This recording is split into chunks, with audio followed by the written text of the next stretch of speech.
Hello, horror lovers. Welcome to our channel. Please subscribe as it is our biggest motivation. Let us know in the comments which city you're listening from. If you like this video, don't forget to hit the like button. Now, let's get into the stories.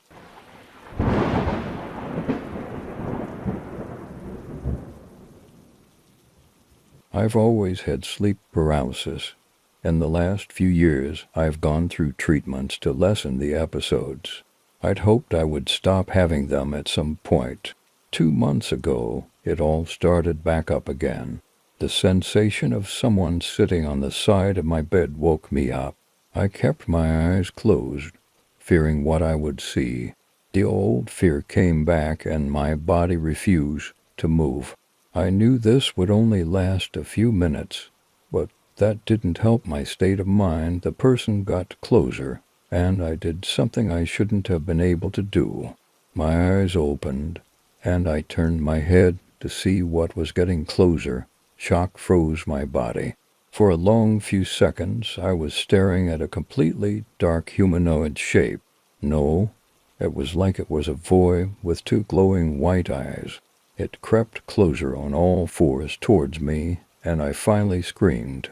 I shot out of bed, a hand clawed at the back of my shirt as I fled. I frantically hit the light switch and turned around, my heart pounding. Nothing. This wasn't like any kind of previous experience I've had.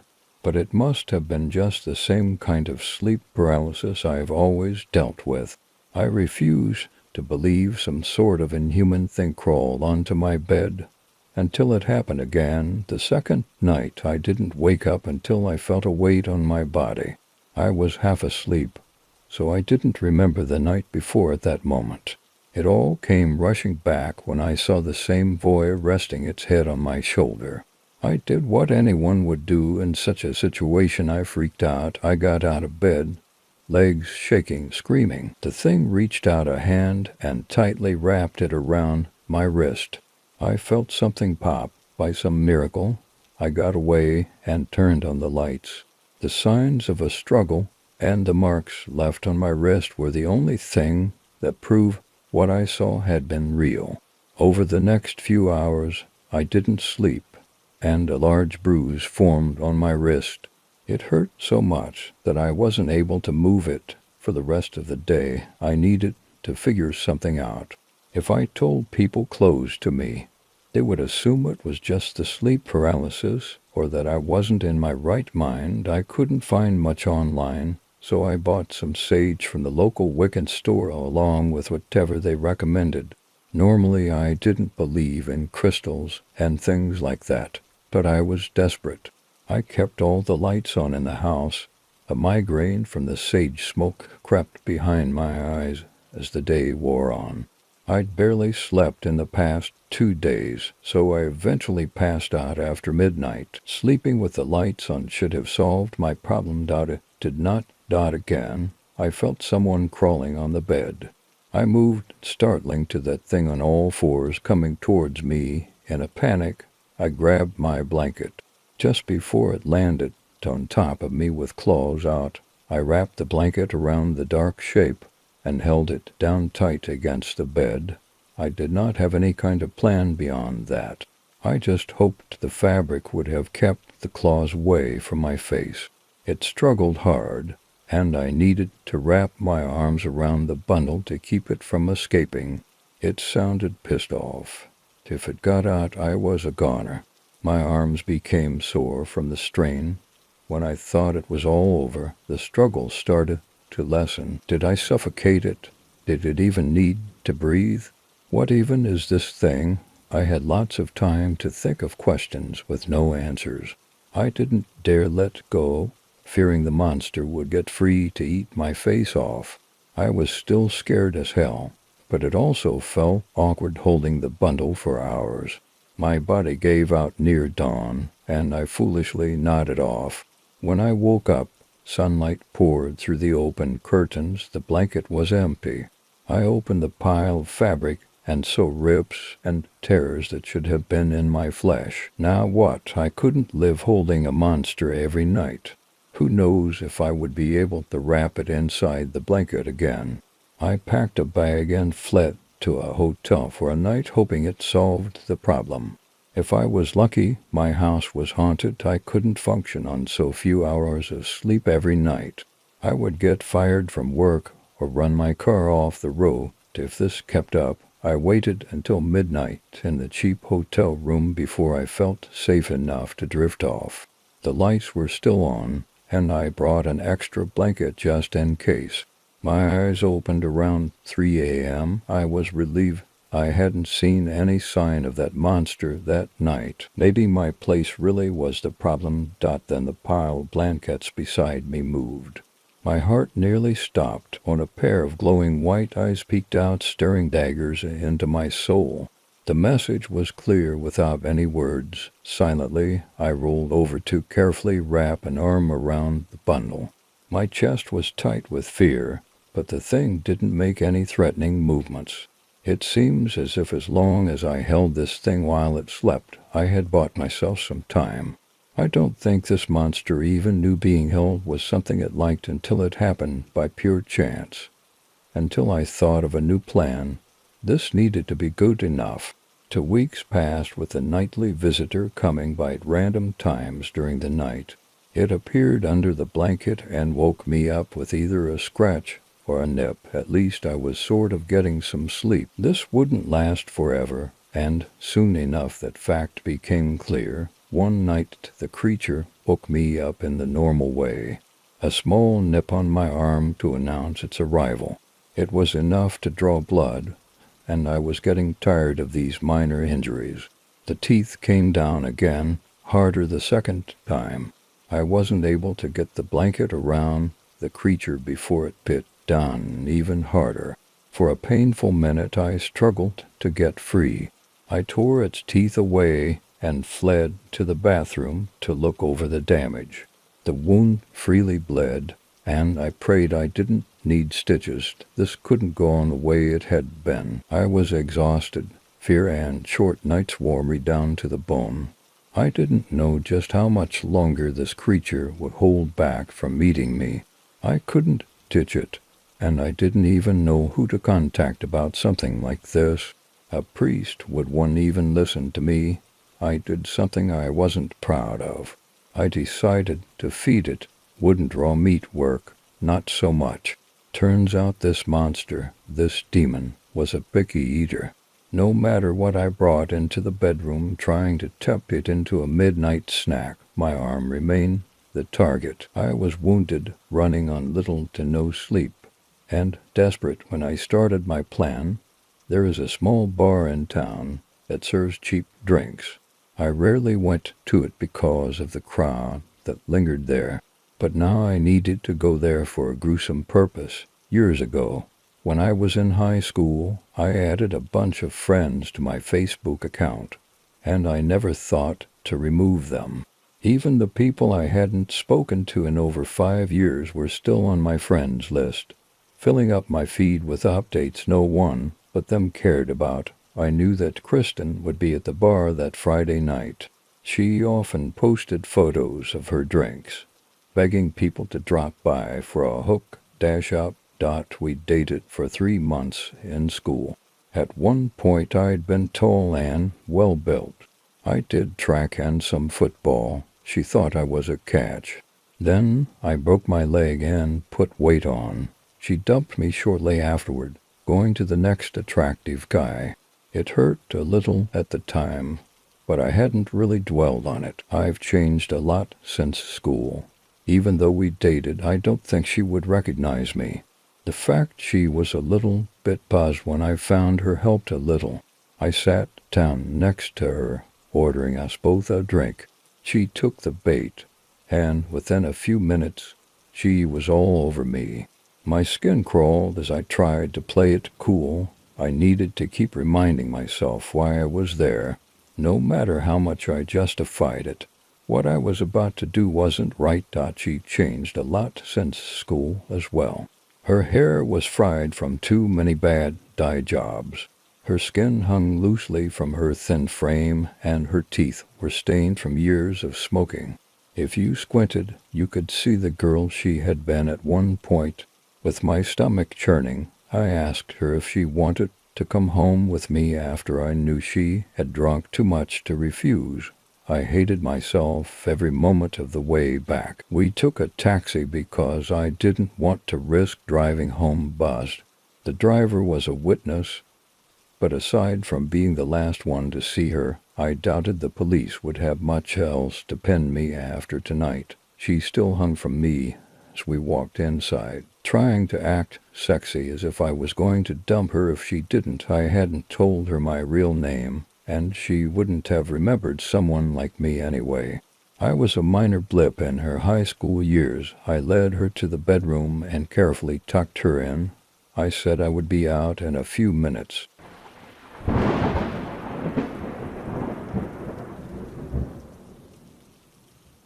The wind howled through the trees like a warning. The dying light of dusk cast long shadows across the surface of Ashwood Lake, the water rippling gently against the rocks. I had never felt completely at ease here, but something about tonight felt off. I was here with my childhood friend, Ethan, and his older brother, Dylan. We'd come to Ashwood every summer since we were kids, but this summer was different. Dylan had been acting strange ever since the accident, and I wasn't sure if I could handle another night out here with him. We hadn't spoken much since we'd set up camp. The air was thick with tension, the silence punctuated by the occasional crackle of the fire. Dylan sat a few feet away from us, staring into the flames with a vacant expression, his jaw clenched tight. Ethan had tried to get him to talk earlier, but he'd shut down, barely responding with grunts or nods. "Are you sure we should have come here?" I whispered to Ethan, keeping my voice low so Dylan couldn't hear. "He's not himself." Ethan sighed and glanced over at his brother. "Yeah, I know. He hasn't been the same since. Well, you know," his voice trailed off, leaving the unspoken words hanging in the air between us. The accident. It had happened just 2 months ago. Dylan had been out driving late at night on these very roads when he'd swerved to avoid a deer and crashed into a tree. He walked away from it with barely a scratch, but the girl in the other car wasn't so lucky. Her name was Emily, and she died on impact. Dylan hadn't talked about it, not once. The police had ruled it as an accident, but Dylan never seemed to forgive himself. He withdrew from everyone, became distant, and now he wasn't much more than a shell of the guy I used to know. "I don't think coming back here was a good idea," I said. "This place, after everything." Ethan shook his head. "I don't know. Maybe it'll help him. Maybe he needs to face it." I wanted to believe him, but there was something unsettling about Dylan tonight. He wasn't just distant, he seemed haunted. Suddenly, Dylan stood up without a word and walked toward the edge of the lake. He stood there, his back to us, his silhouette dark against the fading sky. "He hasn't been sleeping," Ethan murmured. "He keeps talking about things he sees at night." I frowned. "What kind of things?" Ethan hesitated before answering. "Shadows. He says he sees shadows in his room, at the edge of his vision. Things that move when they shouldn't." A chill ran down my spine.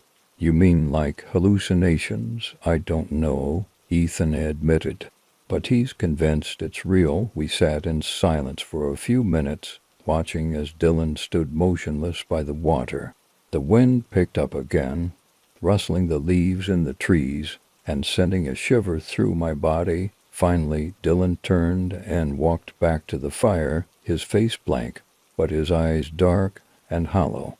He didn't say anything as he sat back down, just stared into the flames as if he were miles away. The sun had fully set by now, the sky a deep indigo speckled with stars.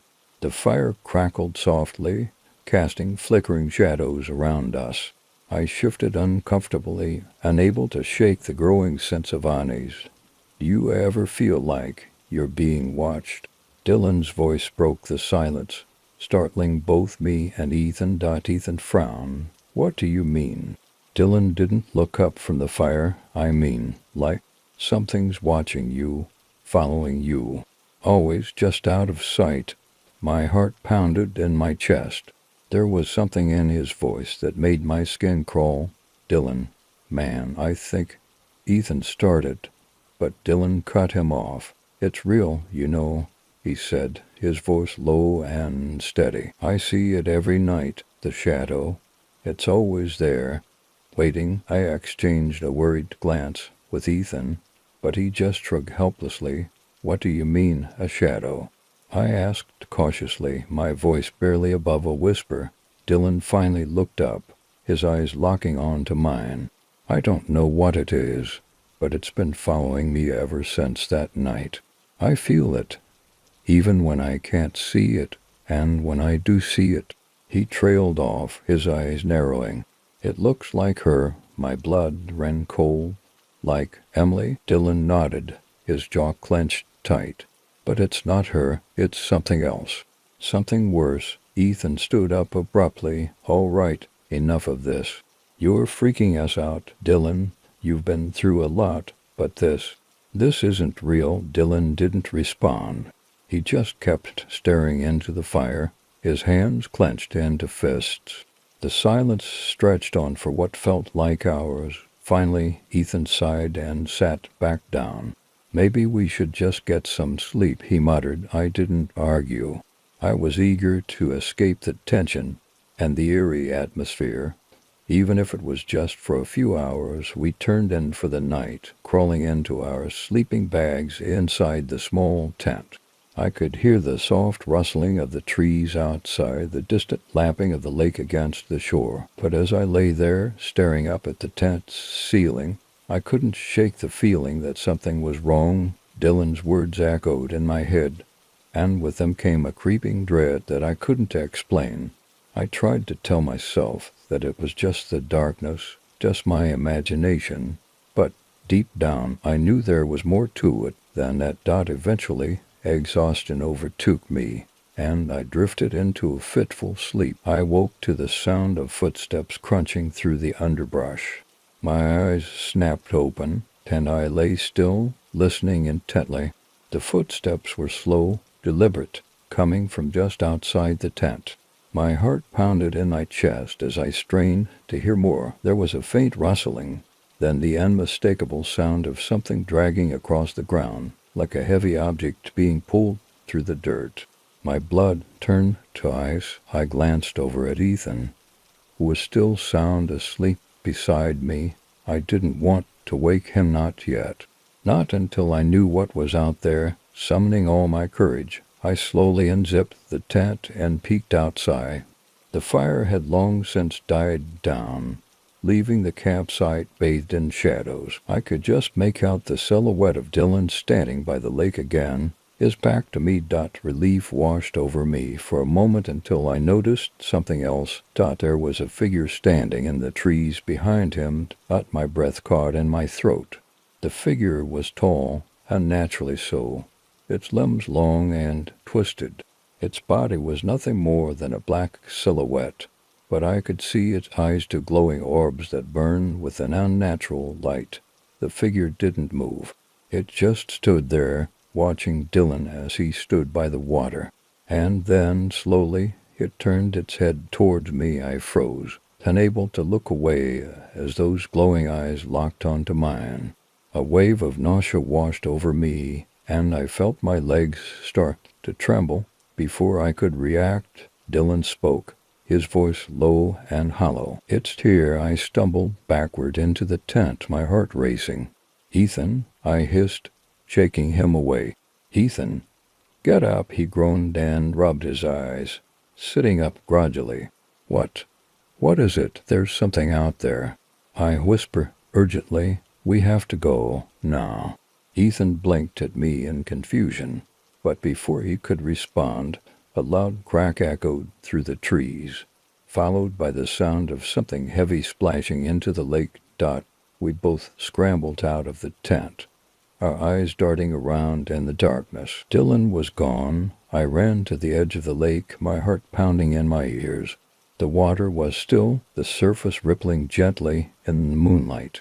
There was no sign of him, Dylan. Ethan shouted, his voice desperate, but there was no response. Only silence. I turned to Ethan, panic rising in my chest. "We have to get out of here," he nodded, his face pale. Without another word, we grabbed our things and bolted for the car, the trees closing in around us as we ran. The wind howled through the branches, and I could feel the weight of those glowing eyes on my back the entire time. We didn't stop running until we reached the car, our breath coming in ragged gasps. I fumbled with the keys, my hands shaking, and finally managed to get the engine started. As we sped away from Ashwood Lake, I glanced in the rearview mirror. For a brief moment I saw it again, the shadow, standing at the edge of the trees, watching us as we disappeared into the night. It's been 2 years since that night, and we never found Dylan. His body was never recovered, and no one knows what happened to him.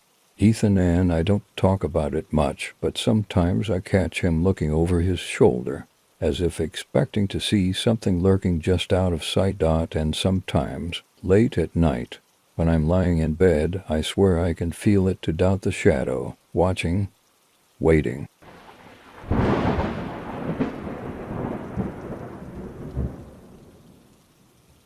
It was a Thursday afternoon when our nightmare began. My husband, Jason, and I were eagerly looking forward to a much-needed break after years of pent-up stress. We had planned a week-long staycation, his family's lake house in Maine, a serene retreat we hadn't visited in ages, especially after the toll the COVID-19 pandemic had taken on our lives. This trip was meant to be our escape from everything, a chance to breathe again. Little did we know the horrors we would face had nothing to do with life's usual stresses. As usual, I overpacked, stuffing both the trunk and front of our car with every item I thought we might need for the trip. Jason, the minimalist he always was, laughed at my packing choices. "Just the essentials for me," he grinned, tossing his small duffel bag into the car. We left Ohio around the p.m., knowing that we had a long drive ahead of us. The route was mapped out, meticulously planned with charging stations, since our car was electric. However, this added extra time to our already lengthy journey. A few hours into the trip, Jason noticed that we were running low on battery. He pointed to the charging station ahead, and we agreed to stop. I was relieved, not just because of the charge, but because I desperately needed coffee and a restroom break. We pulled into a typical gas station with a couple of electric charging stations beside it. Jason plugged in the car while I hurried inside. After grabbing my coffee order, Jason waited in the car watching Netflix.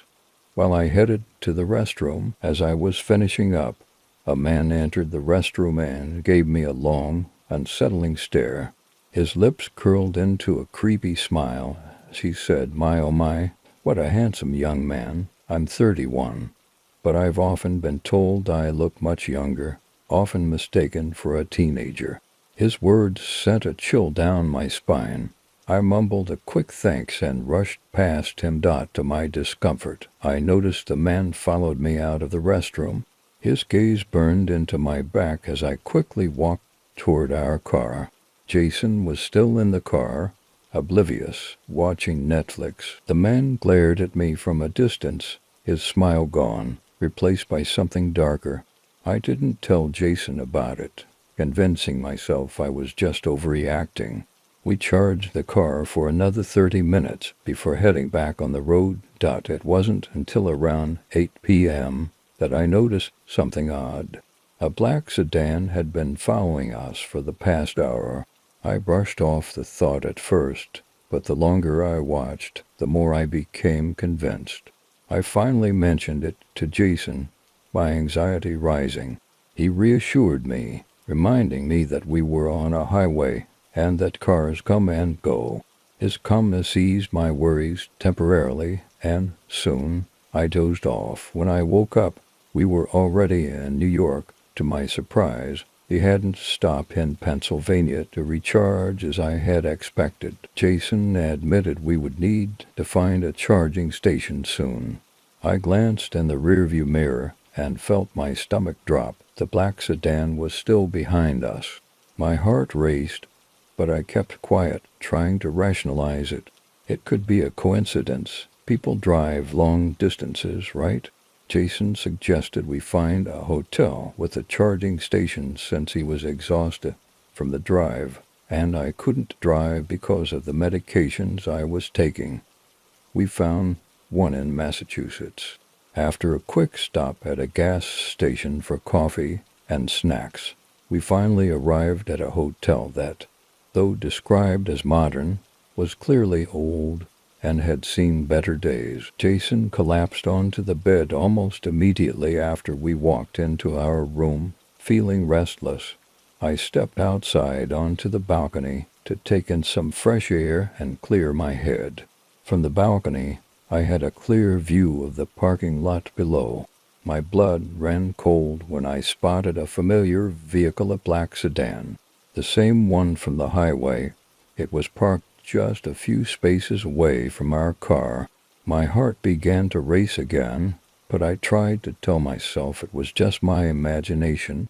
After all, there were hundreds of black sedans out there.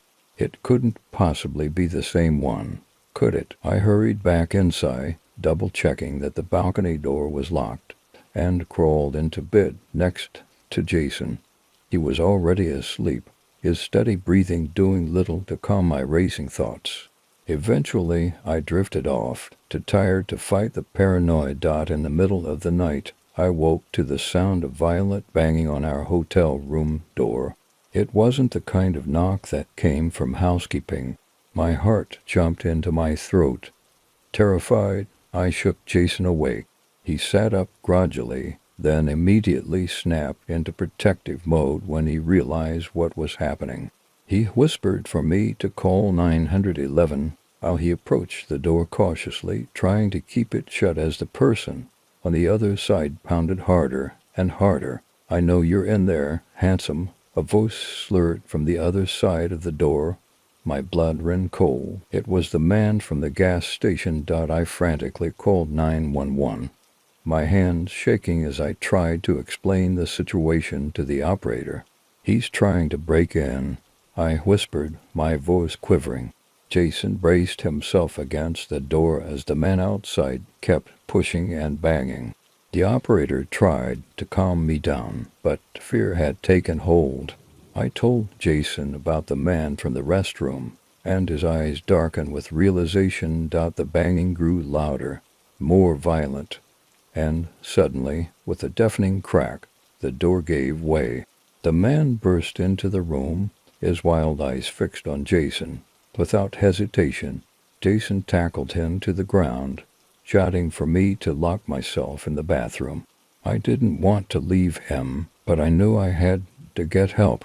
I ran into the bathroom, locking the door behind me as the sound of the struggle echoed through the room. My heart pounded in my ears, and I heard Jason cry out in pain, followed by a heavy thud. I couldn't sit there any longer. Fueled by adrenaline, I grabbed the nearest object, a towel bar I had ripped from the wall, and burst out of the bathroom. The sight that met me was horrifying. The man was trying to flee. Jason was on the floor, and blood was dripping from his arm. I charged at the intruder, swinging the towel bar wildly, blinded by fear and rage. I wouldn't let him get away, not after what he had done. Just as I landed a blow, the police arrived, pulling me off him and securing the scene. I collapsed, overwhelmed with relief and terror.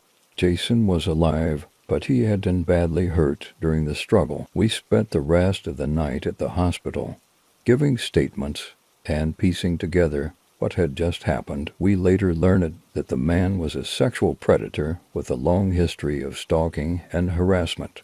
His primary targets, young men. He had followed us from the gas station, waiting for the perfect opportunity to strike.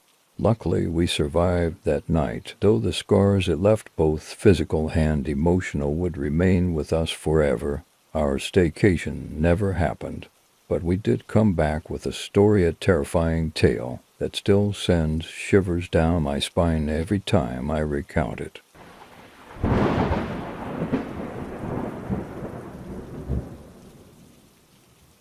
I woke up yesterday around 3 p.m., groggy and disoriented.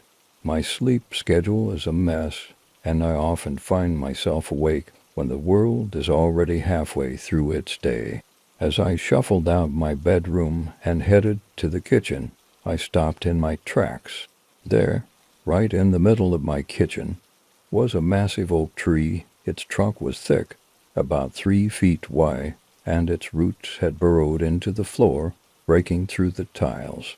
The branches reached up to the ceiling, where they stopped short, bending awkwardly against the low roof. The bark was rough, gnarled, and ancient-looking.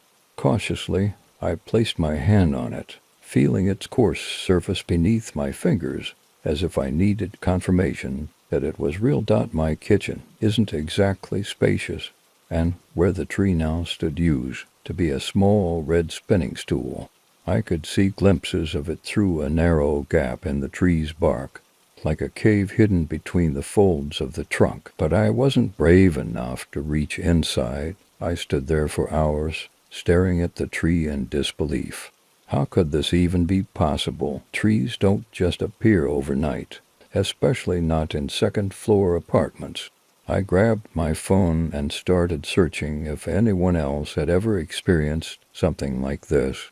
The results were bizarre trees in abandoned houses, trees used as decorative features, but nothing like this. I felt like I was losing my grip on reality. In a moment of desperation, I called my dad. No answer. Of course, that was typical. I called my sister next, hoping for some clarity, but she thought I was joking and hung up. I tried to send her a picture, but that's when I noticed something even stranger. In every photo I took, the tree was missing. I tried again, taking dozens of pictures from different angles, but in every shot, it was just my kitchen, no tree. I panicked. I grabbed my old instant film camera, and, to my relief, the tree showed up on the printed photo. But when I took a picture of that picture with my phone, the image was gone again. Just the kitchen, as if the tree never existed. It felt like the tree was somehow controlling what I could and couldn't prove. I was spiraling. Who would believe me? I couldn't call my landlord and say there's an invisible tree growing in my kitchen. Without proof, I'd look insane, and I wasn't in a position to lose my apartment. Then it hit me, the tree's roots. They had broken through the floor and could be growing into the apartment below mine. I grabbed the instant photo and rushed out of my door without even locking it, which is unlike me. I'm the type to double-check locks, even if I'm just going to the grocery store. But in my panic, I didn't care. I sprinted down the stairs, skipping the last few steps, and ran to the apartment directly below mine. I knocked frantically, my heart racing. When the door opened, I was met by a man in his 50s, already looking irritated. "Can I help you?" he grumbled. I tried to stay calm. "Hi, I live upstairs. I was wondering if you've noticed any damage to your ceiling, cracks, leaks, anything unusual." He narrowed his eyes, clearly annoyed. "Nope. Ceiling's fine." You could stand to be a little quieter at night, though his response was the opposite of what I hoped for. I peeked behind him into his kitchen. His ceiling was perfectly intact. No signs of roots or damage. I felt a sinking sensation in my chest. Either the tree's roots were somehow contained between my floor and his ceiling, or there were no roots at all. Dejected, I thanked him and headed back upstairs. As I reached my apartment, I pushed on the door, but it wouldn't budge. Odd. Because I had specifically left it unlocked, I fumbled for my key, but even when I unlocked the door, it refused to open. Something was blocking it from the inside. I threw my shoulder against the door, trying to force it open. After a few attempts, it suddenly gave way, and I stumbled inside, falling onto the floor. The tree loomed over me, casting a deep shadow. My head throbbed from the fall, so I went to get some painkillers, but when I turned on the faucet, nothing happened. No water. That's when it hit me. The tree must have broken the pipes, giving me the perfect excuse to call the landlord. I could report the plumbing issue, and when the repairman came, he'd see the tree. I wasn't crazy, and someone else would finally witness it. I scheduled the plumber to come the next morning at 9:30. I didn't get much sleep, though. The tree was groaning. Not just the usual creaks and groans you'd expect from wood, but something deeper, almost human. The sound was full of sorrow, like someone choking back sobs. Whenever I closed my eyes, my mind filled with images of despair, grieving parents, crying babies, heartbreaks I couldn't explain. It was like the tree was sharing its pain with me. When morning finally came, the knock on the door was a relief. The plumber was here, and soon I'd have proof that the tree existed. I opened the door, and the plumber gave a brief greeting. "I'm here to fix the plumbing." He stepped inside, completely ignoring the massive tree growing in the middle of the kitchen. No reaction, no shock, nothing. I was stunned. How could he not see it? I watched him work, my heart sinking. He went about his business, oblivious to the tree that was dominating the room. Frustrated, I glanced at the small gap in the tree, where my red stool was still visible. And there, sitting atop the stool, was the instant photo I had taken earlier, the one that had vanished. Desperate, I reached into the tree, trying to pull the photo out.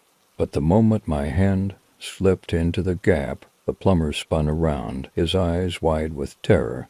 "What are you doing? Stay away from me." He grabbed his tools and bolted from my apartment before I could explain. Panicked, I tried to pull my hand out, but the tree's grip tightened. My hand was stuck. It's been hours now, and I am still trapped. My hand is lodged inside the tree, and no one will pick up the phone, not even the police. The tree is here, and I don't know if anyone will ever believe me.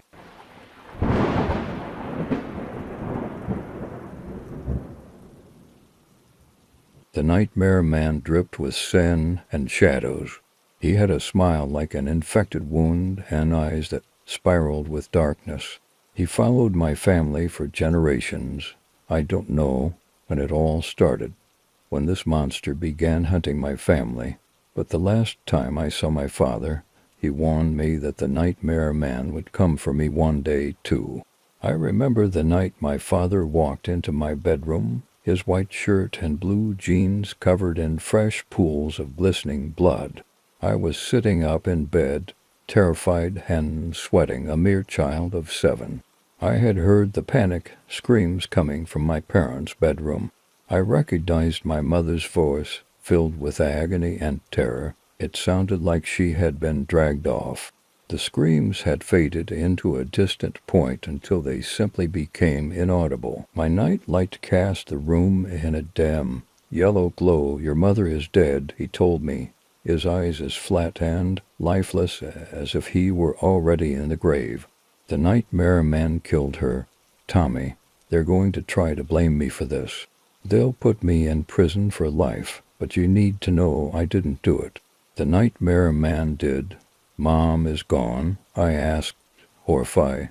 At that moment, I realized the house had a strange smell to it, like panicked animal sweat combined with subtle notes of copper and iron. I wouldn't realize until I was much older that it was the smell of death. "Mom didn't follow the rules," my father said grimly, his face pale and gray. "Do you remember the rules?" I nodded, feeling dissociated and unreal. Always wear silver to bed, I said, slowly feeling my silver cross that my father had given me. And always make sure a light is on, right? My father agreed, his voice sounding emotionless and far away. The nightmare man hates purity. He hates silver and white light. He is a thing of darkness and impurity. You must burn away the darkness, even if it hurts. What did Mom do? I asked, a sickening feeling rising in my stomach.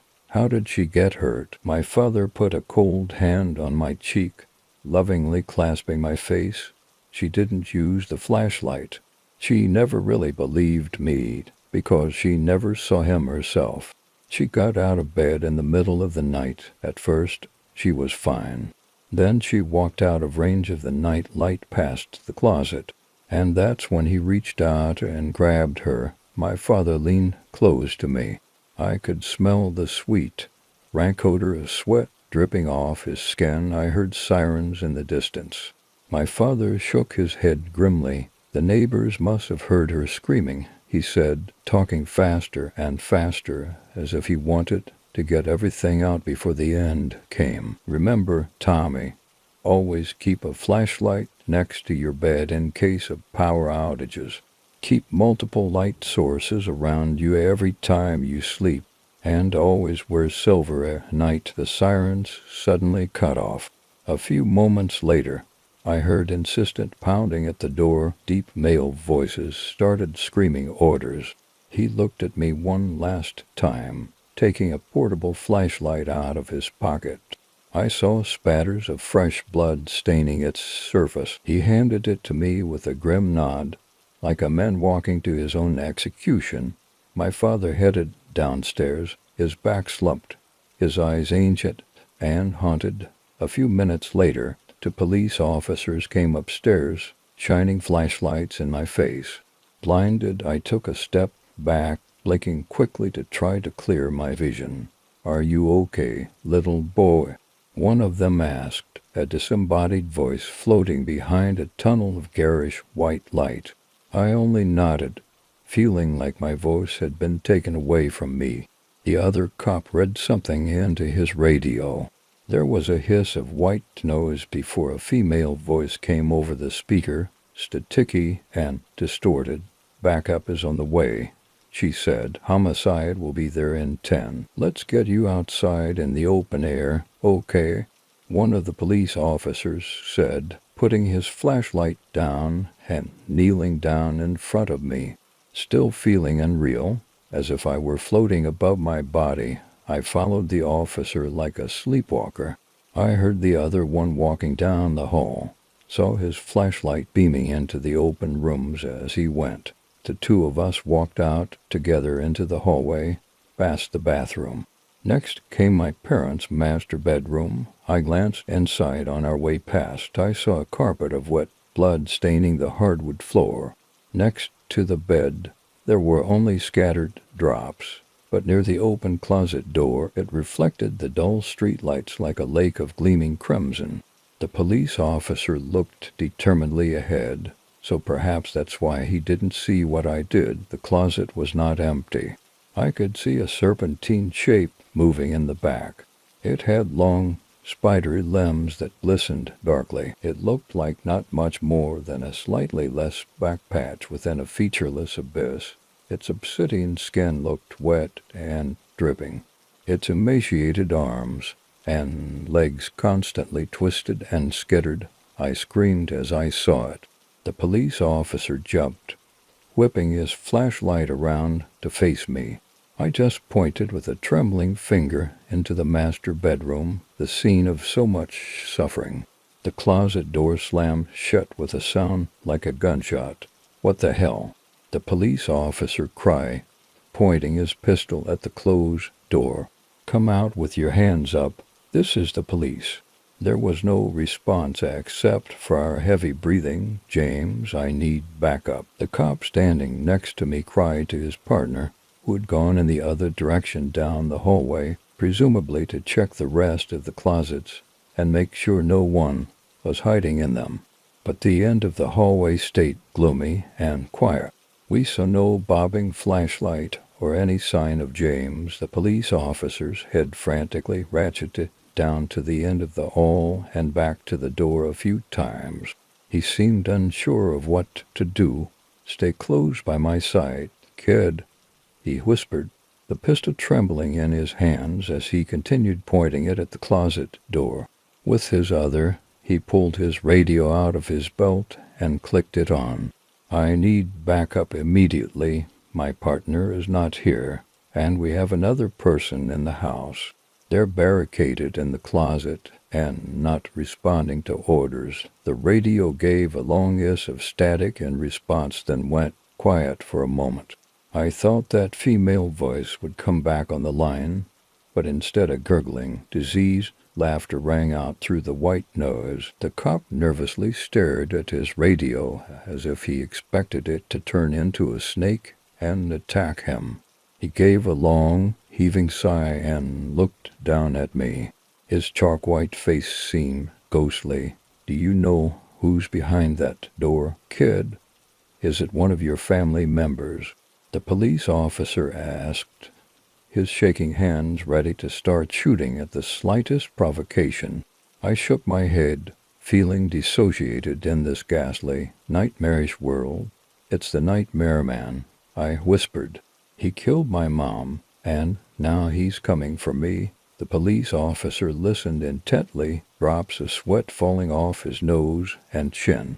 He hesitated for a long moment, looking like he wanted to say something to call me crazy, but instead he knelt down next to my ear.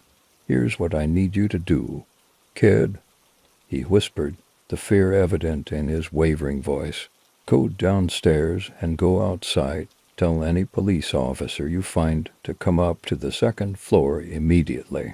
"Can you do that?" I nodded, glad to get out of there. "I'll find you help, mister, I promise." Looking up at the tall officer, he looked young, probably in his 20s. Looking back on it all these years later, I doubt he had much experience. He slowly started walking towards the closet door as I took off down the hallway. I glanced back, seeing him sidestepping the last few feet, his pistol raised and held in both hands.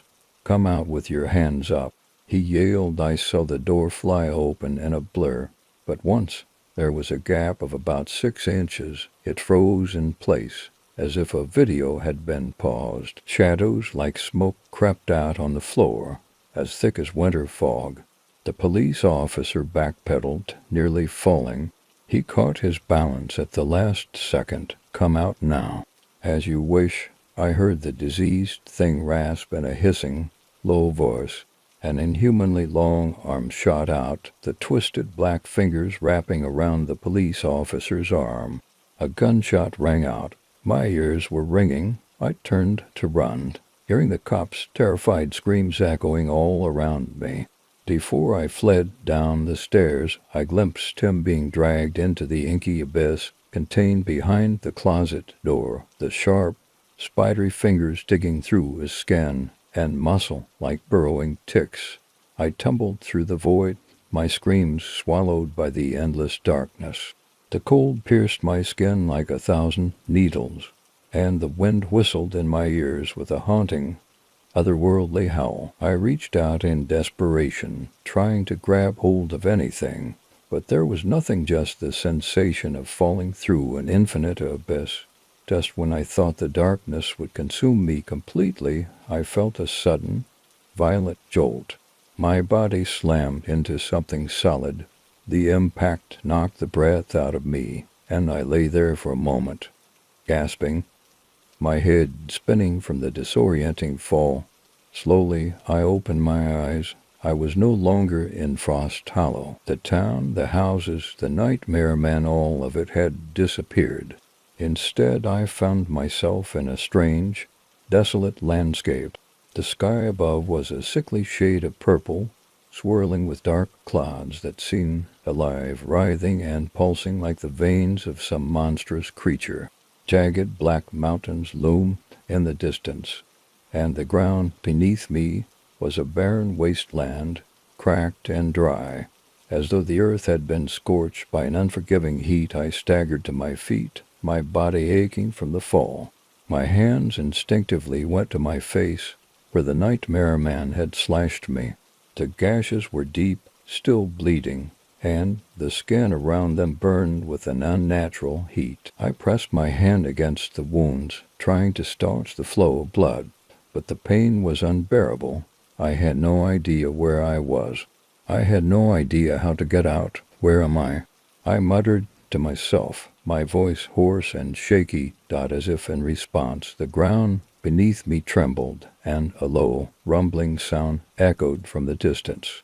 I turned, squinting into the purple haze, and saw something moving in the far distance, something huge, something impossibly tall, rising from the horizon like a mountain of shadow. My heart pounded in my chest.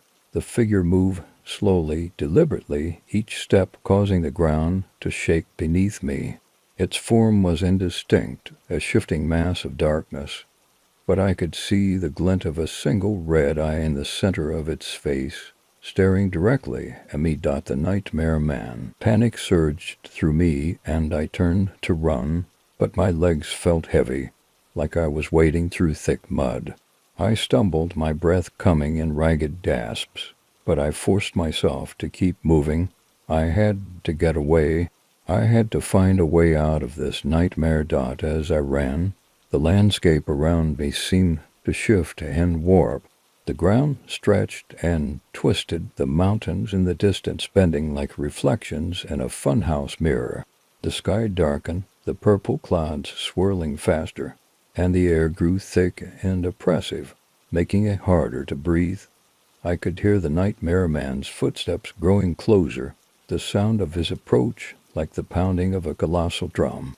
I glanced over my shoulder, and my blood ran cold. He was gaining on me, his massive form blotting out the horizon, his red eye blazing with fury. I had no weapon, no way to fight back. The flashlight I had used before was gone, lost in the fall, and the silver necklace, the only thing that had hurt him, was now just a memory, its power extinguished. I was defenseless. Just when I thought all hope was lost, I saw something ahead, a faint light flickering in the distance. It was small, barely visible through the haze, but it was enough to give me a glimmer of hope. I pushed myself harder, running toward the light with every ounce of strength I had left. The light grew brighter as I approached, and I could see now that it was coming from a small, dilapidated cabin standing alone in the middle of the wasteland. It looked old, the wood rotting and the windows broken, but the light from inside was warm and inviting, like a beacon in the darkness. I reached the door, my heart pounding in my chest, and threw myself against it. The door creaked open with a loud groan, and I stumbled inside, slamming it shut behind me. For a moment, everything was silent. I stood there, panting, my back pressed against the door, waiting for the nightmare man to come crashing through. But the footsteps had stopped. The ground was no longer shaking. It was as if he had vanished. Cautiously, I turned around. The interior of the cabin was small and cramped, filled with strange, old-fashioned furniture and objects that looked like they hadn't been touched in years. Cobwebs hung from the ceiling, and the air smelled of dust and decay. In the center of the room stood a single candle flickering gently on a wooden table.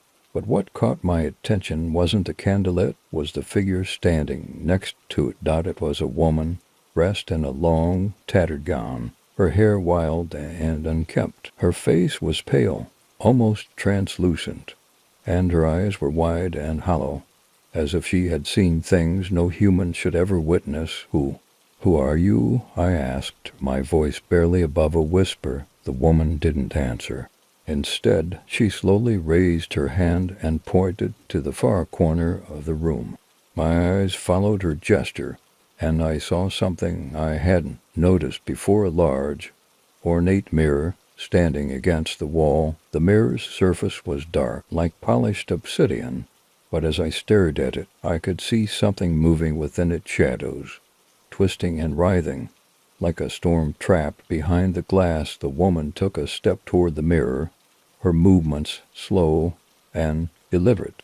She reached out, her fingers brushing the surface, and the shadows inside seemed to ripple and pulse in response. Then, without warning, she turned to me, her hollow eyes locking on to mine. "You must go through," she said, her voice low and haunting. "It's the only way." I stared at her in disbelief. Through the mirror. "Are you insane?" But the woman just shook her head. "The nightmare man is coming. He cannot be stopped. This is the only way." As if on cue, I heard the sound of footsteps again, louder, closer than before. The cabin began to shake, dust falling from the rafters as the nightmare man approached.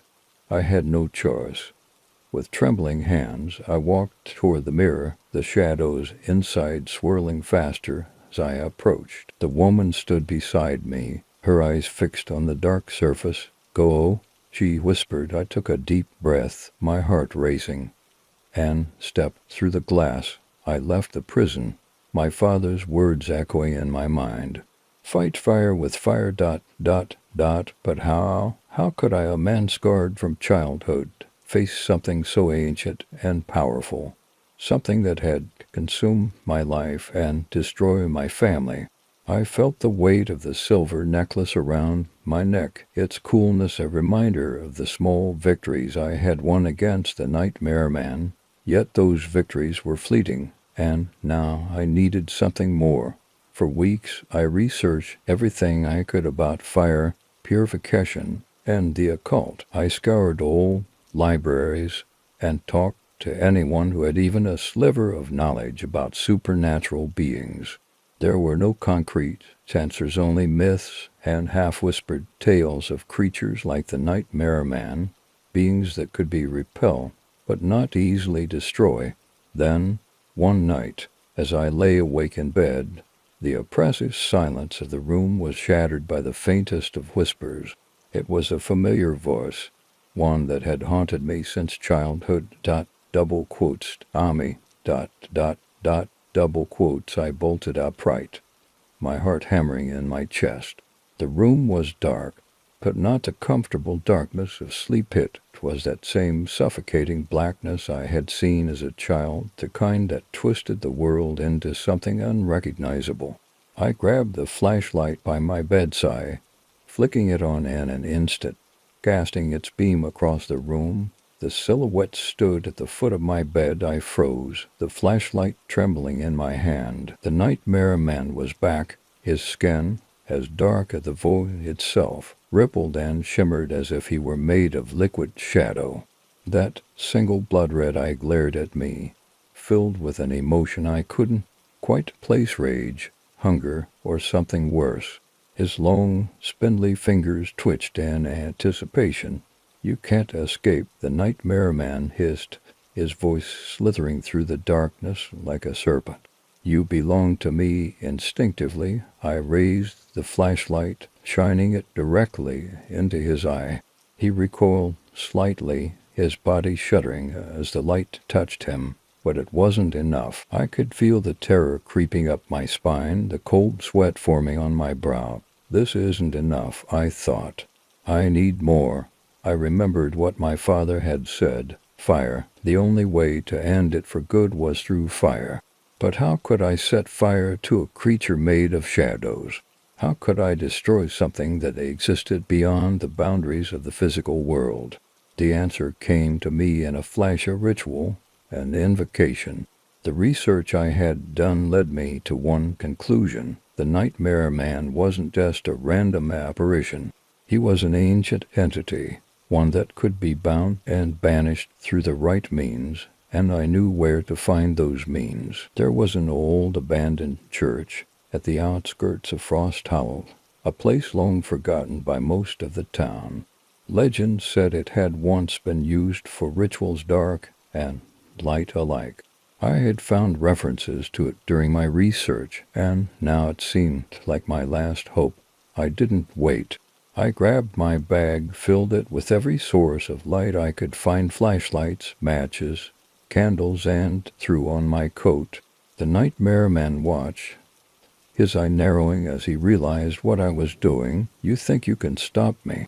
he whispered, his voice dripping with contempt. "You think fire will save you?" I ignored him, bolting out of the house and into the night. The streets of Frost Hollow were quiet, as they always were, but there was something different in the air, a tension, a heaviness that pressed down on me with every step I took toward the church. The wind howled as I reached the building. It was as decrepit as I remembered from my childhood: broken windows, rotting wood, a steeple that leaned precariously to one side.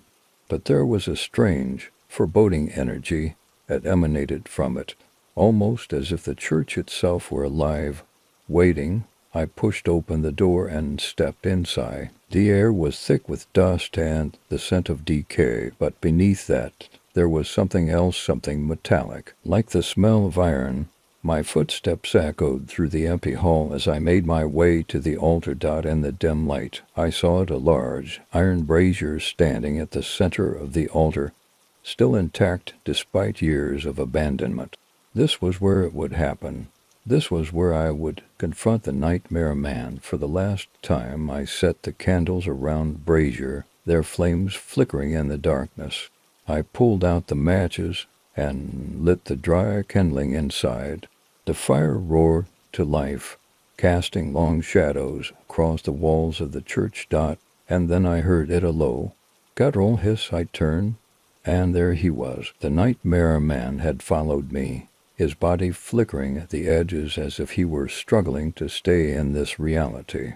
His red eye burned with fury as he stepped toward me, his twisted fingers stretching out as if to strangle the life from me. "You can't kill me," he snarled.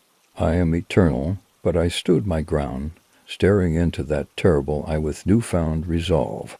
I grabbed a vial from my bag, holy oil, one of the few things I had learned could help purify a place or an entity. I poured it into the brazier, watching as the flames flared higher, brighter, the heat nearly unbearable. "Maybe," I said, my voice trembling with fear but also determination, "but I can burn you. I can bind you." I grabbed a handful of salt and threw it into the fire, chanting the words I had memorized from the old books. The fire roared, the flames turning a brilliant white. The nightmare man recoiled, his form flickering more violently now, as if the very air around him was tearing apart. "You will not win," he screamed, lunging at me with everything he had left. But it was too late. The fire had taken hold. The flames erupted, filling the church with blinding light, and in that moment I saw the nightmare man's true form, a twisted, broken creature, writhing in agony as the fire consumed him. And then, with a final, deafening roar, he was gone. I collapsed to the floor, the exhaustion of the fight overwhelming me. The fire crackled softly in the brazier, its light warm and comforting. Now the nightmare man was dead. Finally, after all these years, he was gone, and I was free. I set up the flamethrower and the napalm with a mixture of anticipation and dread.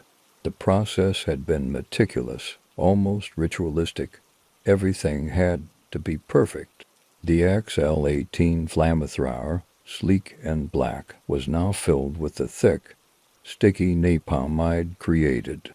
It was a far cry from the simple household torch I had used in my childhood fears, but I hoped it would be enough to end this nightmare once and for all. The night was pitch black, with no stars to pierce the darkness. The quiet was oppressive, broken only by the occasional rustling of leaves outside. My footsteps echoed as I climbed the stairs to the room where my mother had died. The air was heavy with memories, and the faint scent of decay that never truly left the house. I set the flamethrower down and took a deep breath, trying to steady my nerves. As I approached the door to the room, I felt the same chill I had felt all those years ago, a cold that seemed to seep into my bones. I fumbled with the door handle, my heart racing as if it were trying to escape my chest.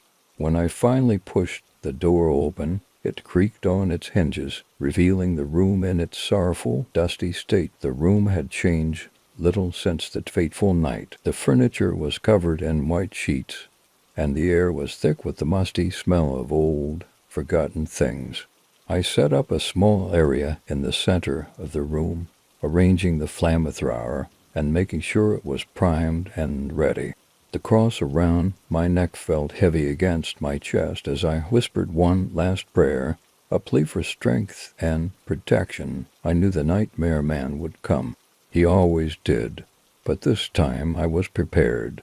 I had taken every precaution, researched every detail, and now I had the one weapon that could potentially end in dot. As the minutes ticked by, the tension in the room grew palpable.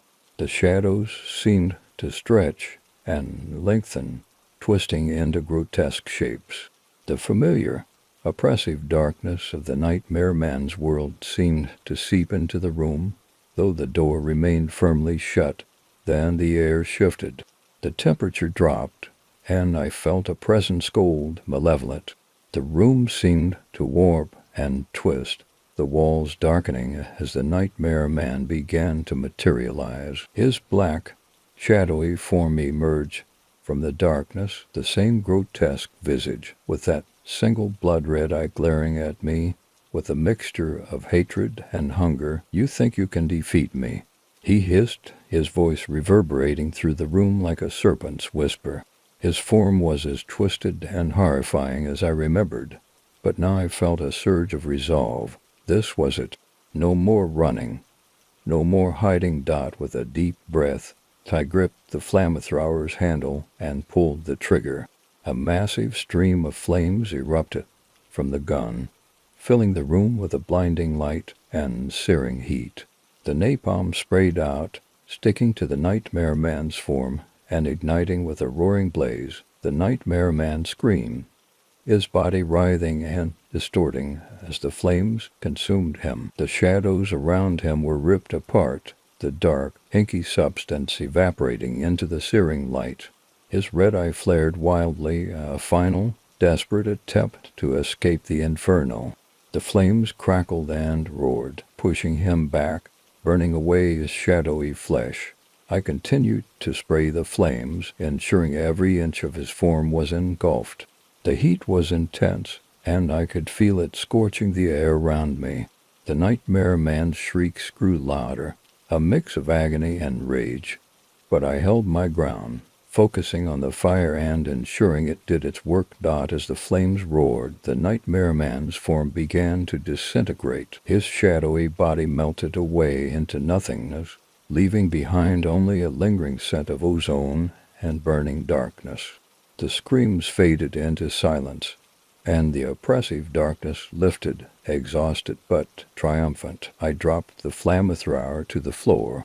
The room was now illuminated by the dying embers of the napalm, casting long shadows that seemed less threatening now. I stood there for a moment, catching my breath and looking at the remnants of the nightmare man's presence. The darkness was gone, replaced by the soft, reassuring glow of the flames. The fight was over. The nightmare man was gone. For the first time in years, I felt a sense of peace, a weight lifted from my shoulders. I had faced my fears and emerged victorious. But as I looked around the room, I knew that the scars would remain, both physical and emotional.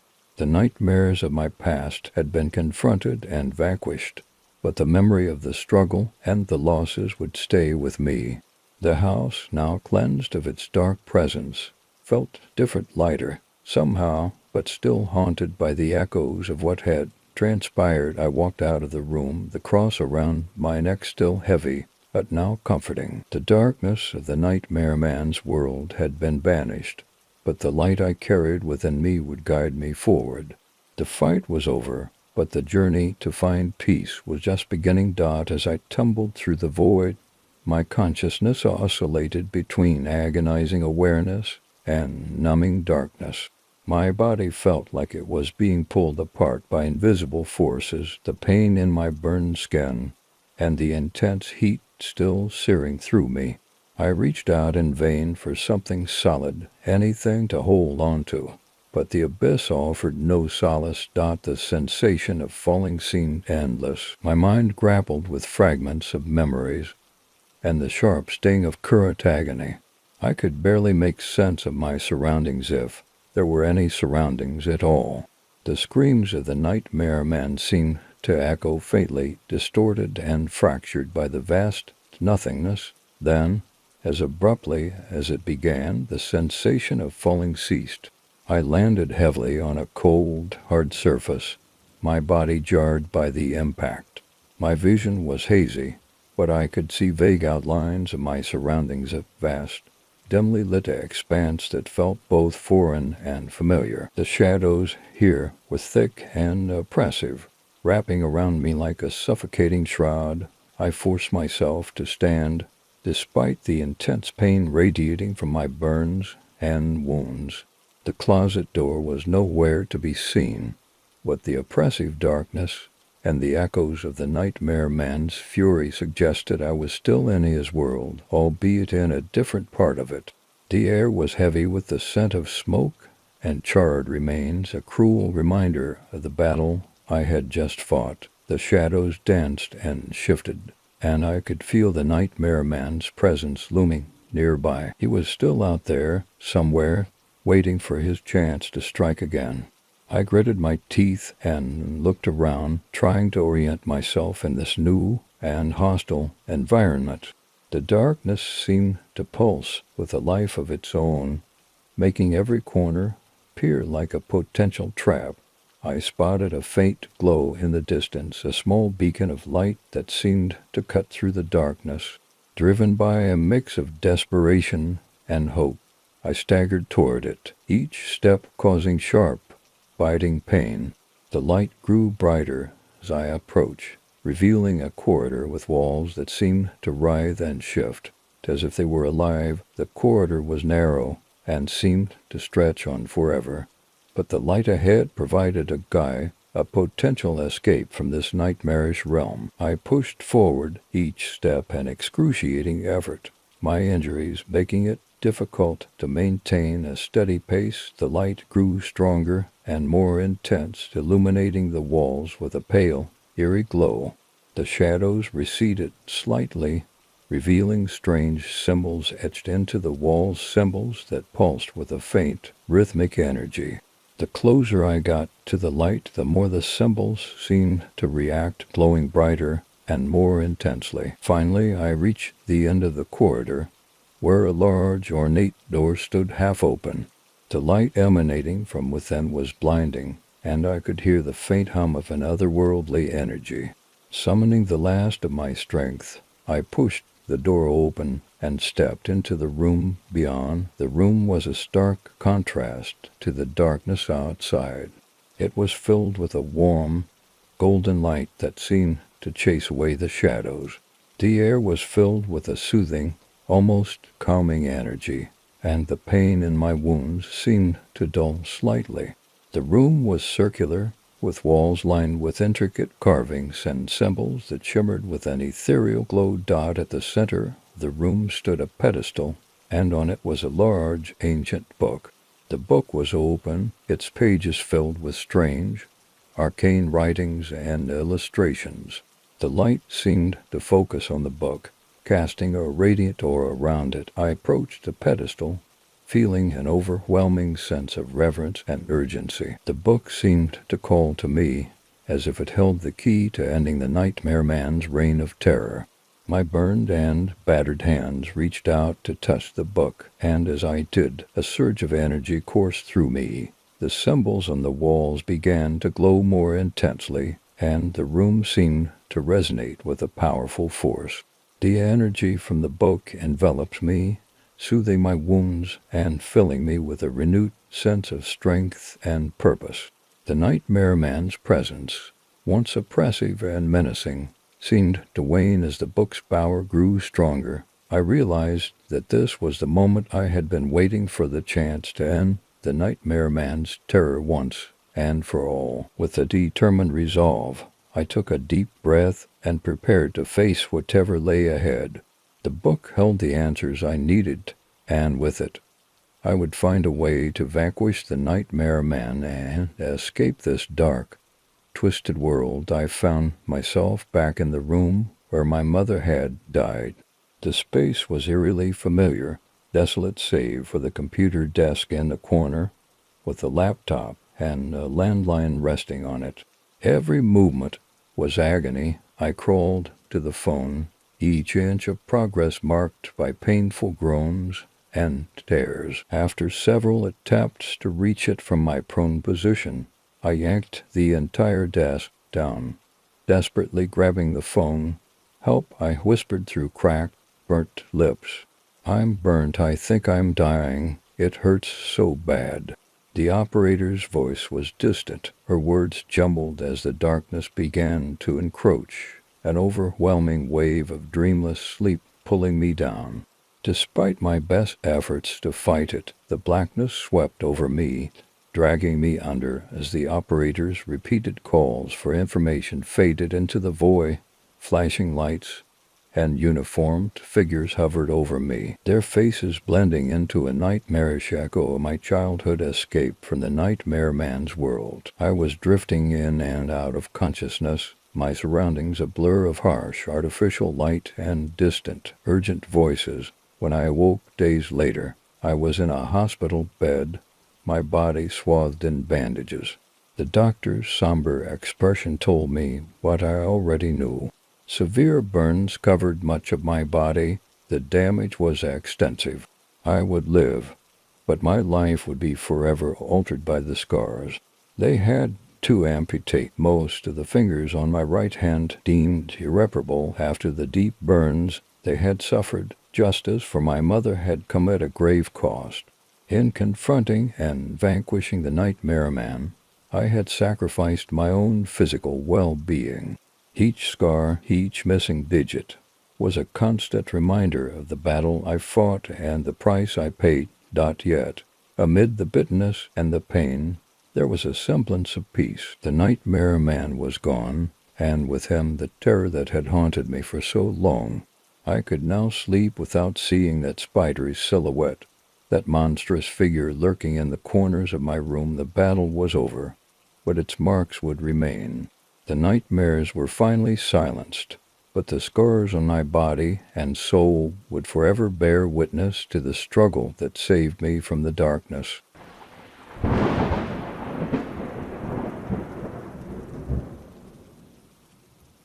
My name is Tobias Rustikov, and around a week ago, my life turned to shambles. I don't know how much time I have to write this, so I'll leave out the unnecessary details. This is my last connection to the real world, my last outlet. I'm 15, a student at Greenville, a boarding school in New Mexico. To be specific, I'm a trans man, and because of this, I was roomed with a girl named Len. It felt strange at first, but it didn't seem like a big deal. Len and I got along well enough, though she has her quirks, annoying, protective, and maybe a little possessive. But as much as we bickered, she was there when I needed someone. At least, that's what I thought. The trouble started with the usual high school nonsense bullies. You know the type. Slurs, the occasional shove, or something worse if no one's looking. It wasn't new to me, but it wasn't easy either. Len found out one day when I ended up in the nurse's office with a sprained wrist. She had practically dragged me there after I tried to shrug it off, but she's stubborn. After some coaxing, I told her who was responsible. Looking back, maybe I shouldn't have said anything. She swore she'd handle it. Her plan? Confront the guy who'd been harassing me and put an end to it. The problem? She got the wrong person. His name was Asher, Salem, a trouble boy, quiet and misunderstood. He was also a trans man, and, like me, had his own share of battles with bullies. We had talked a few times because of the school's half-baked efforts to support LGBTQIA+ students. It was the kind of program that seemed to be there just to keep their hands clean in case something tragic happened, like another suicide. That's how the administration worked, pretending to care. All for show. Lynn, though, was all action, and she didn't stop to ask questions. She saw Asher, thought he was the one, and took matters into her own hands literally. She beat him badly, bruises, cuts, slap marks. She didn't hold back. It wasn't until afterward that I learned what she'd done. The moment I found out, I was horrified, but it was too late. Asher was broken, not just physically, but emotionally.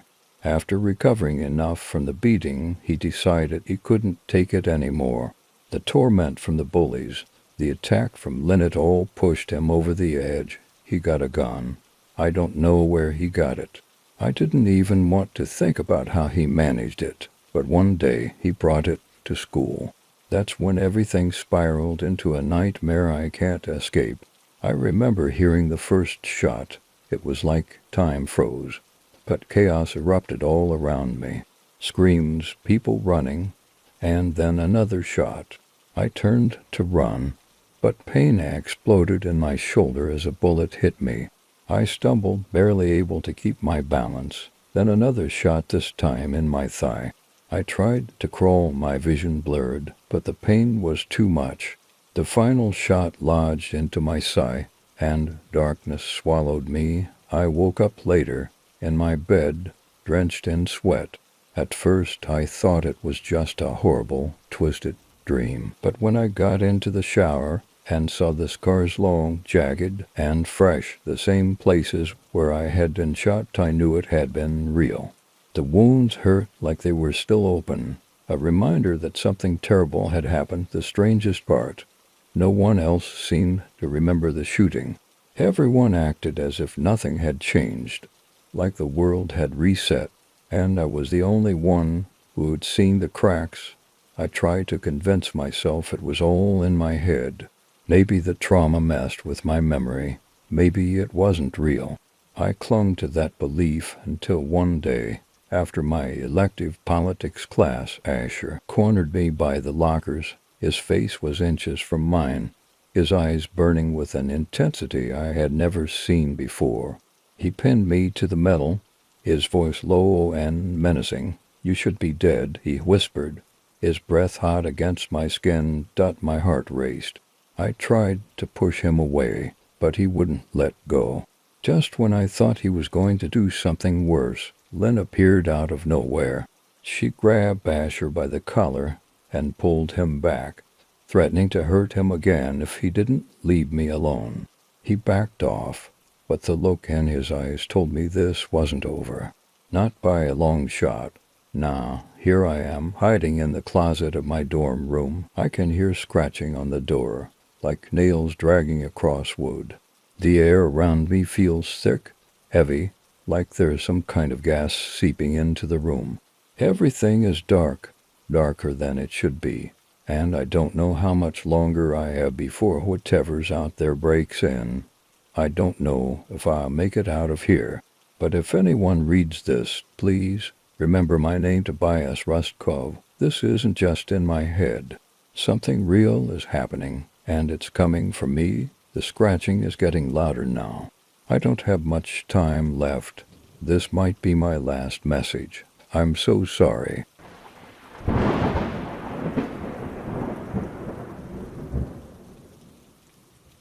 I've never been scared of the dark.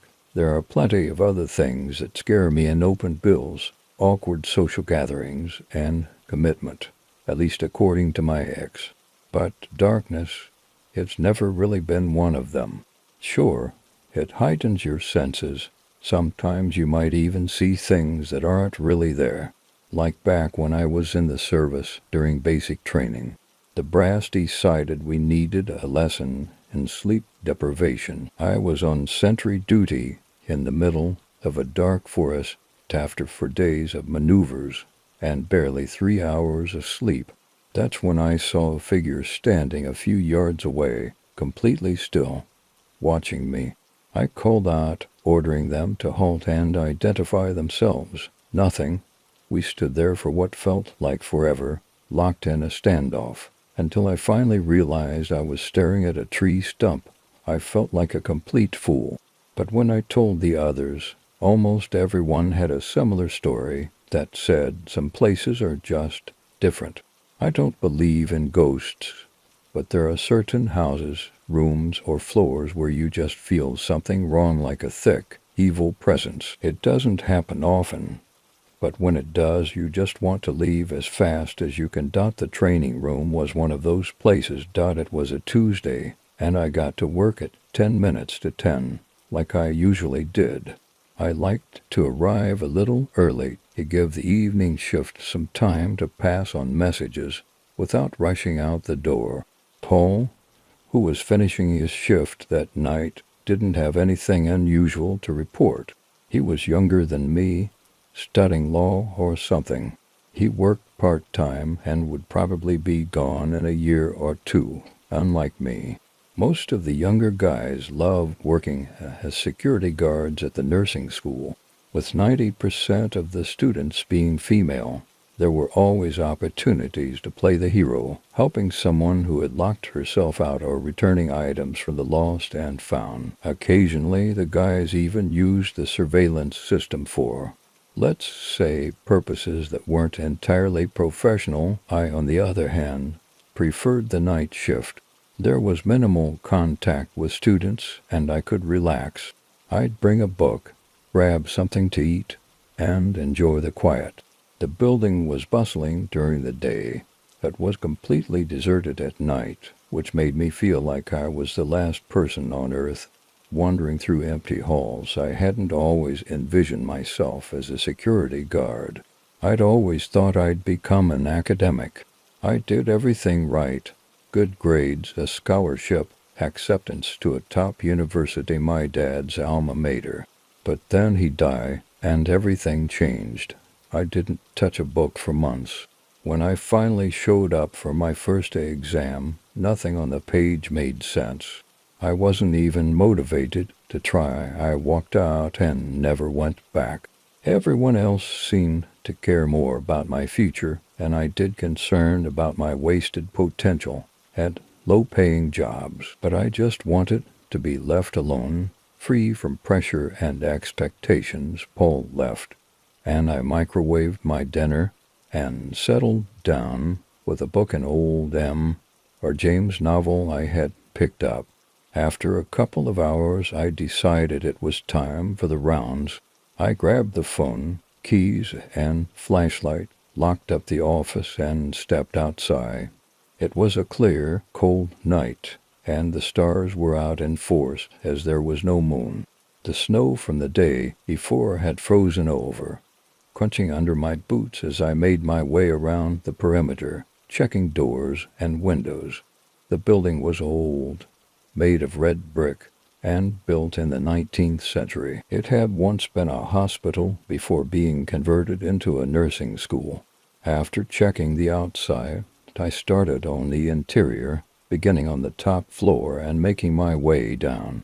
The inside had been recently renovated, offering modern conveniences despite the building's old exterior. Once I finished with the main floors, I headed for the basements. There were 2 basement levels, and my least favorite was U2. It was a long corridor with doors leading to storage rooms, offices, and locker rooms. And at the very end of that corridor was the training room. Rumor had it that the training room was once used to house the most violent and insane patients, criminals who were chained to their beds, screaming into the thick walls that trapped them. Some said the place was haunted by their tormented spirits.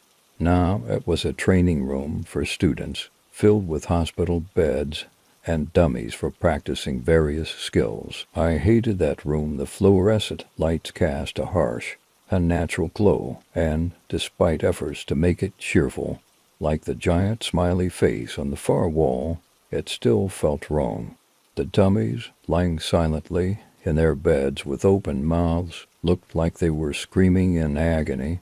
That smiley face, It was the worst part of all, a huge, creepy symbol of fake cheerfulness that seemed to watch over the room like a twisted dot. Not as usual, I tried to get out of there as quickly as possible, but just as I was leaving, I thought I saw movement.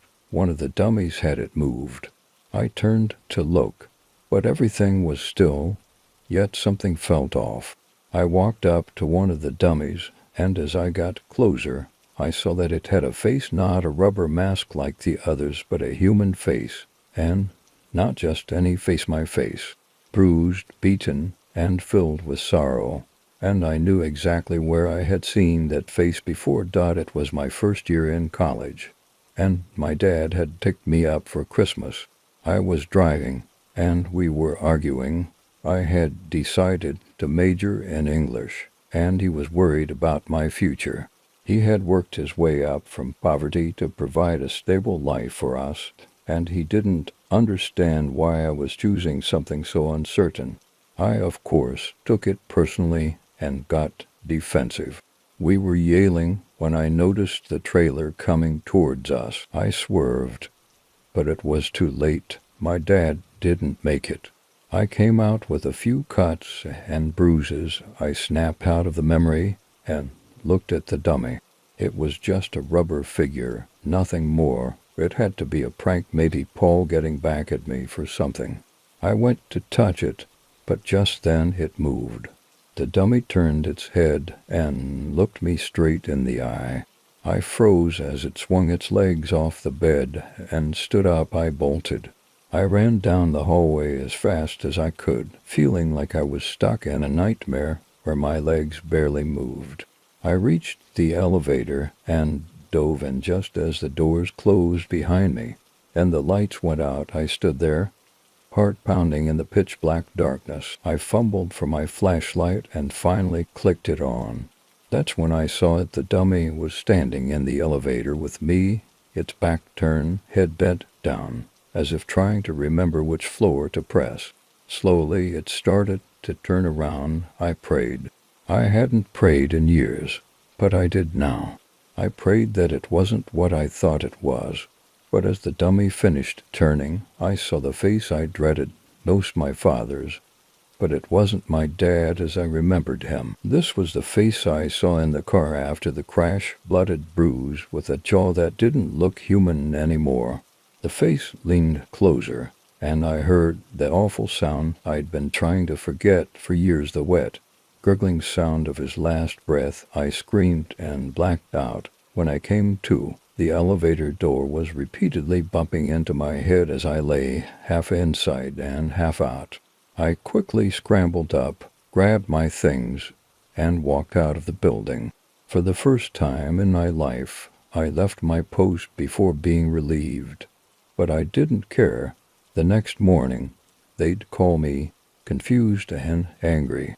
But I'd be long gone. All I knew was I would never step foot in that building or even that town again. There was something down in that basement, something not human. It didn't hate me. It didn't need to. It just fed on my fear, my trauma. It would sleep now, waiting for its next victim.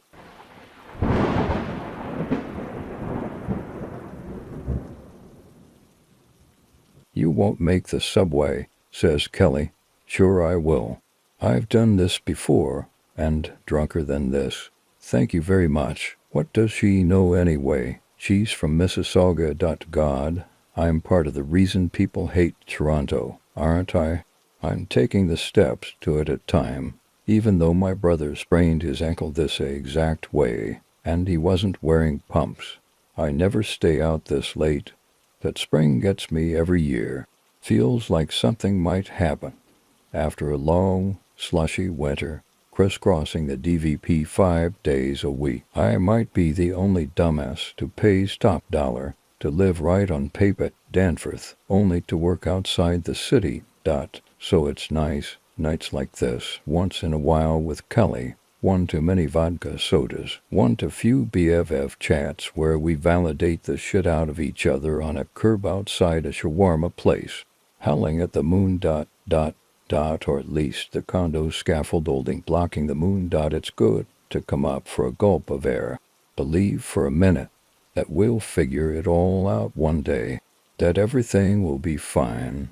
I hear the tinny squeal of brakes as the train pulls into the station below.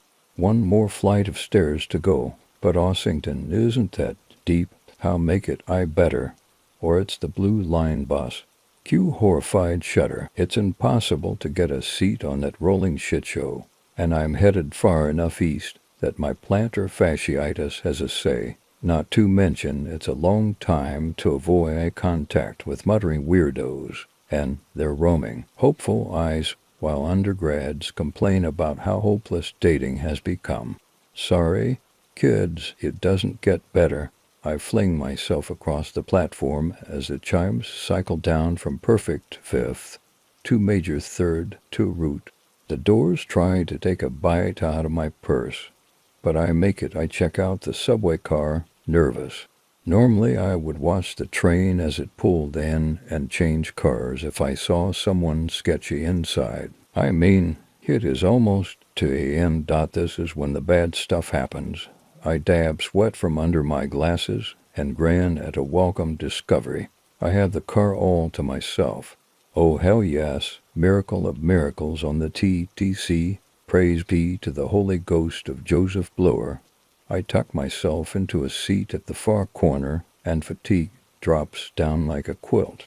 I soak up the emptiness of the train car for a few seconds, then my phone has me. The train slows at Christie, and I silently will the platform to be empty.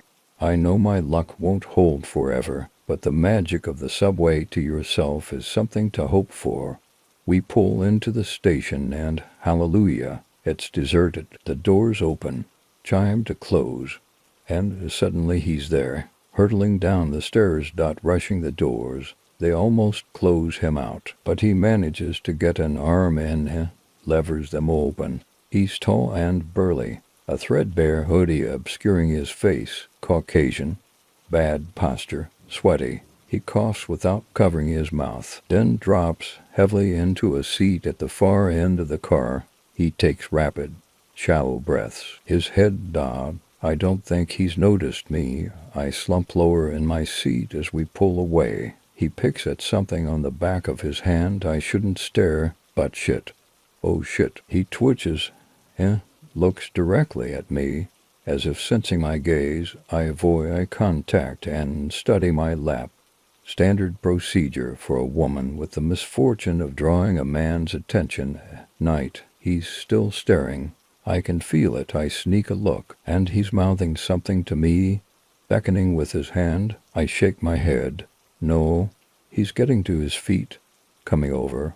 I glance up at the emergency yellow strip. What is the criteria, exactly, for that $500 misuse fine? Would they knock a few bucks off if I was wrong? But they saw this guy and put themselves in my shoes. Funny that in my perfect world it's not even a possibility that men don't attack women. Just that men get less upset when women are scared of them. He sits down across from me, elbows on his knees, leaning forward. I said it's so late, he says. I nod. He clears his throat with an elastic gurgle, swallowing the result. You shouldn't be here this late. It's not safe. It's okay. I say my boyfriend is waiting up for me. He doesn't react to the hint. Some bad stuff goes on in these tunnels. He continues, as if I never spoke. You're right, I say. They like it when you tell them they're right. No, you don't get it, he says. He gnaws on his thumbnail like a rabbit, then sucks the quick when he draws blood. My thoughts return to the yellow strip. But what's that going to do, other than piss him off? It's not like a constable's hiding behind a seat, waiting to pop out. So it's plan B. The pepper spray in my purse, which may or may not be expired. I think about the best way to do this. He's pretty close. Could I get the safety off in time if he lunge? Does it even have a safety? It's got to. They all have safeties. He's picking at a scab on his face now. The dead skin peels away, but it doesn't bleed underneath. Just a shiny dime-sized dot where the pus is starting to gather. You don't know what they're doing down here, he says. My hand is inside the purse now, searching by feel. They get us alone, he says. Subway late at night is perfect. My fingers identify the coal cylinder of the pepper spray. Who is they? I ask. Not who. What, he says. I don't understand. The man sighs, as if gathering his faculties. Then it all comes out in a whoosh. My buddy Kevin heard about them, like 10 years ago. Was some shit in New York. You know how they have rats? Sure. And I think when they came, or maybe they didn't come, maybe they were always here. The rats, he thumps his fist against the glass window in frustration, and I clutch the pepper spray tighter. No, God damn it, them. They were in New York, and they took over the rats, and they're coming to get us now. He just stares at me, waiting for a response. Right. I heard about that, I say, offering my most maximum placating tone. The rats biting people in New York? No. He hisses, leaning in to close and glancing around like someone will hear us. They use the rats to move around. It's us they want. He opens his mouth and taps his tongue with 2 fingers. They get in here. They burrow and they ride us like we ride this train. You get it. I'm not sure and if you look close, you can tell who they got already. They smile all the time. They talk sweet, like a mom to a kid. They tell you everything's okay. Everything's fine. He shakes his head. Isn't he bouncing? But it's not fine. He puts his head in his hands. For a moment he looks like a little boy devastated that his father forgot to pick him up from school.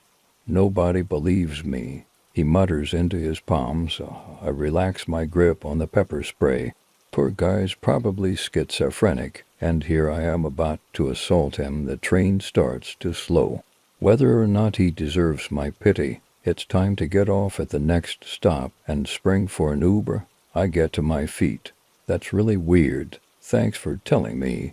He grabs my wrist.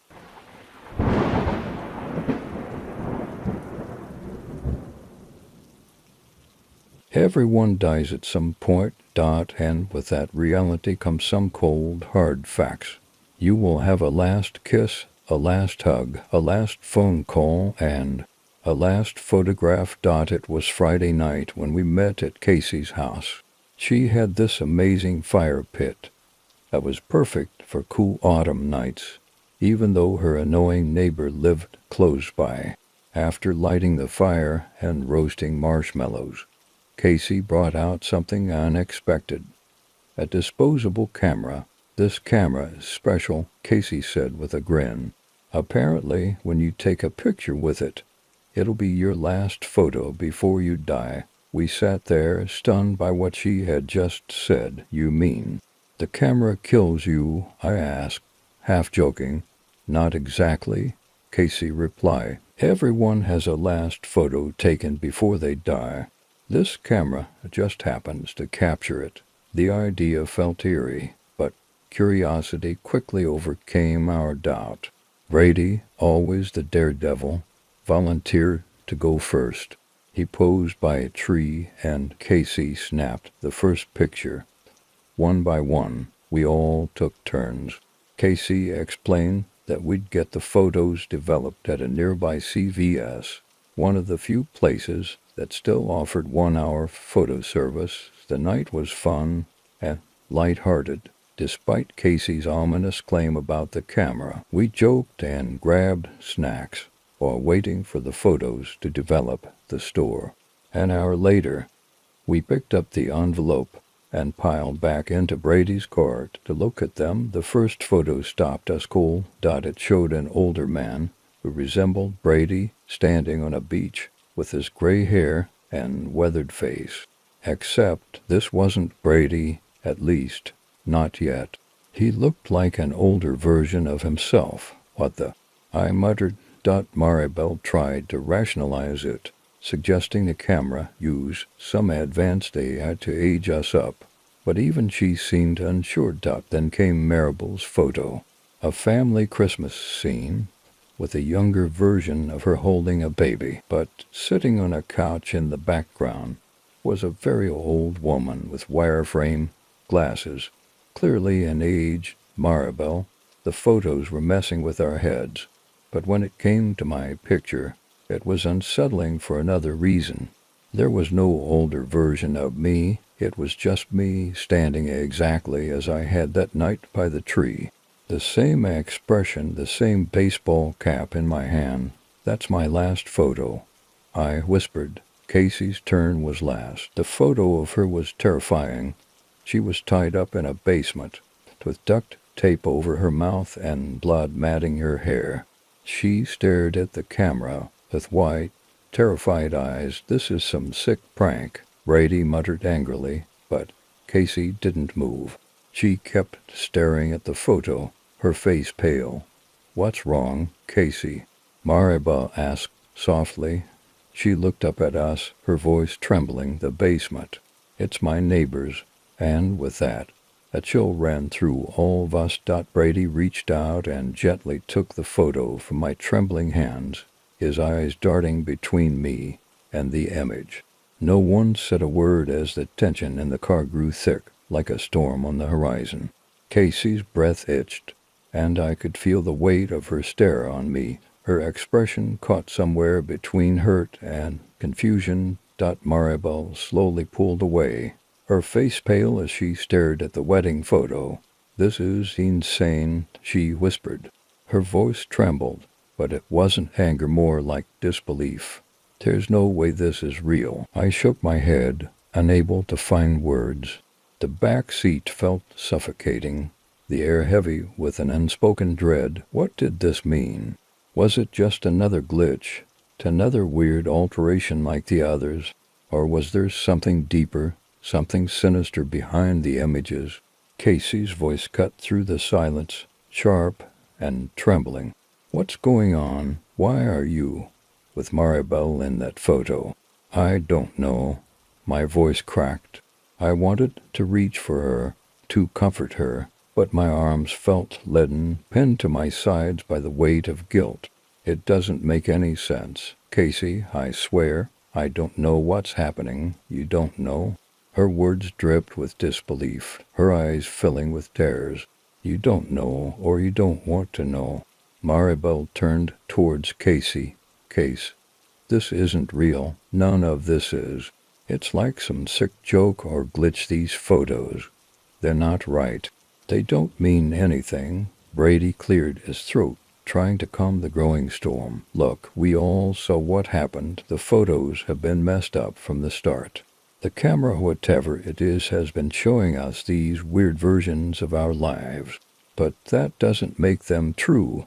"Exactly," I agreed, my voice shaky, but trying to sound reassuring. "We can't let these photos mess with our heads. They aren't real." But Casey wasn't convinced. "Then why did yours change to this?" she asked, gesturing toward the wedding photo with a mixture of confusion and hurt. I didn't have an answer. "None of us did." Brady let out a frustrated sigh. "Look, we're all tired. This entire day has been one messed up thing after another. Let's just get inside, crash for the night, and tomorrow he can figure out what the hell is going on." No one argued. We slowly gathered our things, exiting the car in silence. I kept stealing glances at Casey, wanting to reach out, but knowing that nothing I said right now would make it better. The photo had driven a wedge between us, something I never anticipated, and I wasn't sure how to bridge it. Inside Brady's house, we settled into the living room. It was warm and cozy, a sharp contrast to the eerie events that had unfolded. Brady flicked on the television, trying to distract us with some random late-night show, but no one was paying attention. Maribel sat next to me on the couch, her knees pulled to her chest, staring into space. Casey was on the other end of the room, distant, lost in her own thoughts. Every now and then her gaze would flicker to me, then to the photo she held tightly in her hands. I leaned over and whispered to Maribel, "Do you think we should tell someone? Maybe this is more than just a prank." She didn't look at me, but nodded slightly. "Maybe. But who do we even tell? And what would we say? Hey, we found a cursed camera that's showing us weird photos of our future." Her voice was bitter, tired. Brady overheard us and chimed in. "Look, I think we just need to sleep this off. Things will make more sense in the morning." Reluctantly, I agreed. We all retreated to our designated spots, but sleep didn't come easily.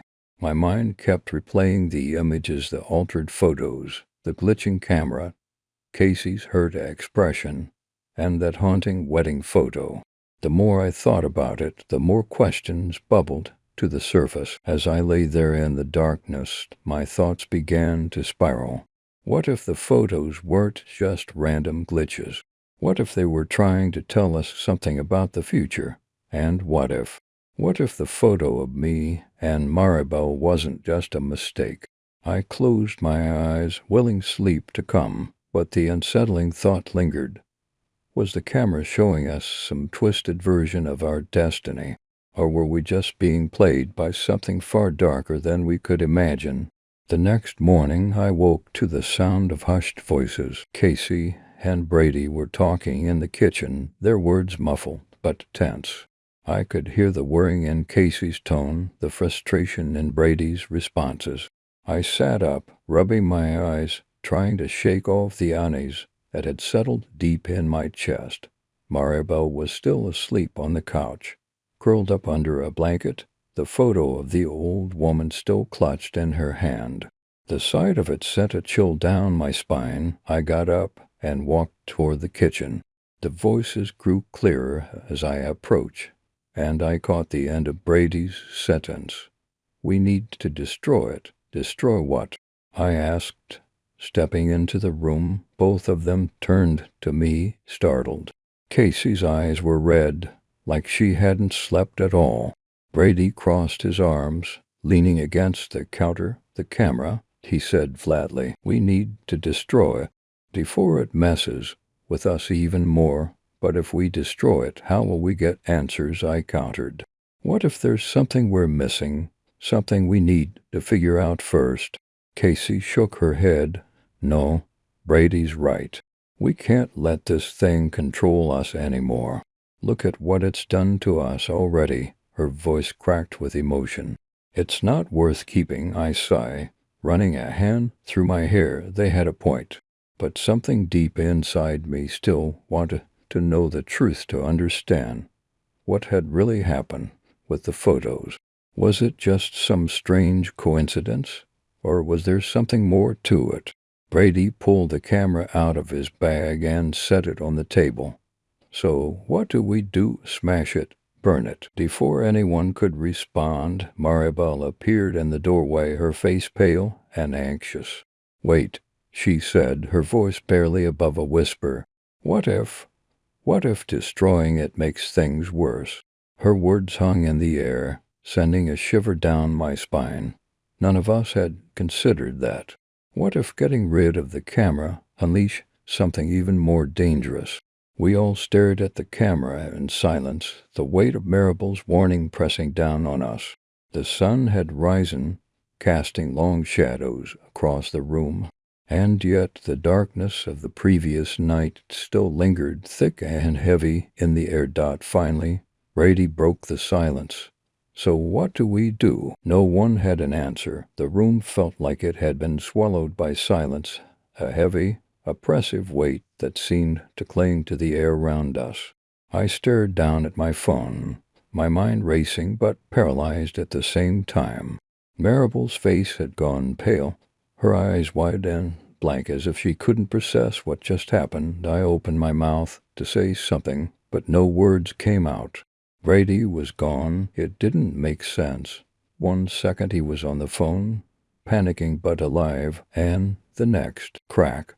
That sound echoed in my head over and over, like the breaking of reality itself. And with it came the sinking, horrifying realization. Brady was never going to come back. We should go after him, Maribel finally stammered, standing up from the table, her voice shaky. Go after him, Maribel. We don't even know where he is, I reply, my heart thudding in my chest. He could be anywhere on the highway, and we don't know how far away. Her eyes filled with tears. We can't just sit here. I stood up, pacing back and forth again, running my hands through my hair. Okay. Maybe we call 911. Tell them there's been an accident or something. Maribel grabbed my arm, her nails digging into my skin. Do you really think 911 is going to believe us? That photos predict how we die. They'll think we're insane. Then what do you suggest we do? I snapped, more out of frustration with the situation than with her. I don't know. She wiped her eyes. We're not safe here. Benny, we need to get out. Now I felt torn. Every fiber of my being was screaming to run, to flee this house, and never look back. But there was something about the photos. It felt like no matter where we went, no matter what we did, our fate was sealed. Like the universe had already written our end, and we were just walking toward it, powerless to change a thing. But I couldn't just give in. I'll check on Casey again, I said, walking toward the stairs. Maybe if we all stick together. She's not coming, Maribel interrupted.